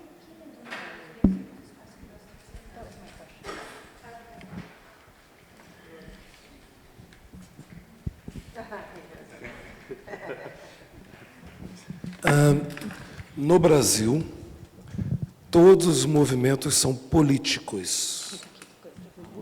In Brazil, all the movements are political. O movimento Sem Teto da Bahia se organiza para tomar o poder, assim como o movimento Sem Terra se organiza para tomar o poder. Sim. The movement of landlessness and the homeless in Bahia organize themselves to take the power. Both of them. Assim como o movimento indígena. Like the Indian movement as well, the natives. E no momento, como eu mostrei na foto, a ideia é reunir todos os movimentos para uma ação conjunta. And currently, like I showed you all in the picture, the idea is to reunite all of the movements together for a collective action. o problema dos sem-teto, ou seja, nós lá chamamos pessoas em situação de rua. The problem of the homeless, where there we call it people with a street situation. É um problema econômico, político, social, tudo junto. It's an economical, political and social problem, all together. E, como eu vi em Los Angeles, afeta principalmente nós, pretos e indígenas. And as I seem to have seen it in the last few days here in LA, it affects mainly the black people, like Afro-Americans, Indians, the minorities. Então, há um privilégio das pessoas brancas So there is here a privilege of white people que possuem os recursos financeiros, as terras, o dinheiro. that have more funds, land, and work opportunities. E isto precisa ser disputado And this needs to be disputed como uma luta organizada. as an organized fight. Nós não acreditamos que qualquer pessoa possa dar solução para o nosso problema, porque a ideia, a perspectiva não negra, não indígena, jamais vai resolver o nosso problema. We don't believe that anybody can make a decision and find a solution to this problem, because the known Afro-American, the known Native American cannot see with the same eyes and the same vision. So in this way we cannot find the real solution of the problem. Então, para nós não há diferença sem terra, como partido.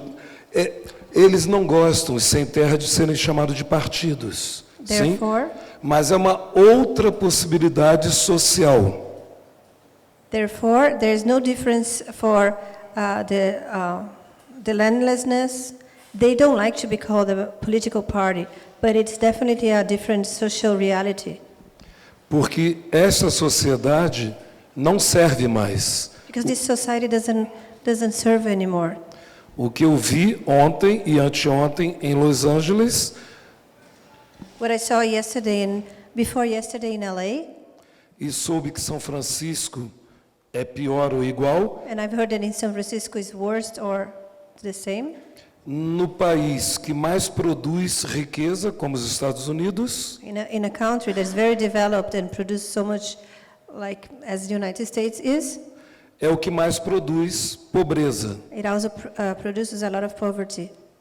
Então, somente a luta, somente a discussão política vai resolver.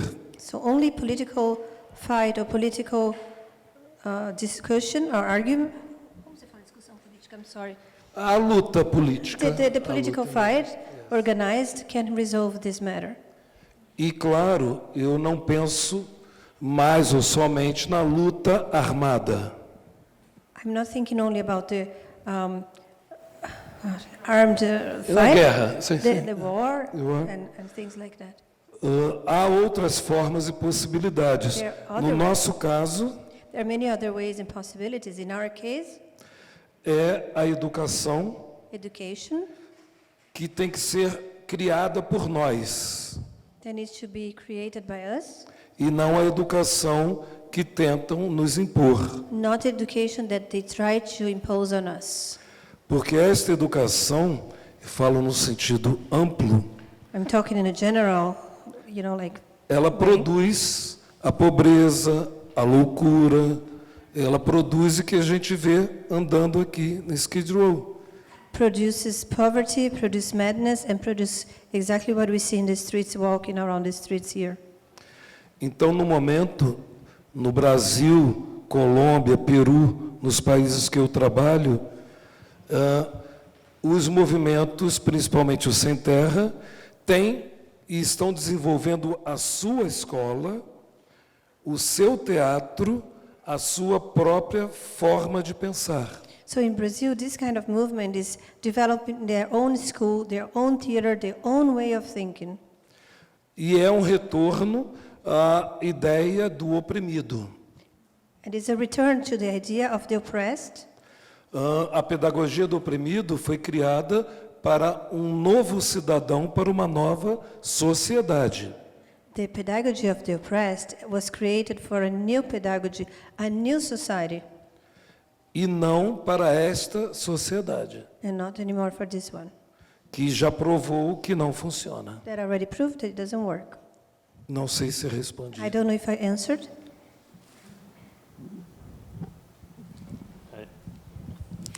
I think you did. Yes. So, yeah, thank you all for surviving so late. And hasta la victoria. Ciao. Siempre. Siempre.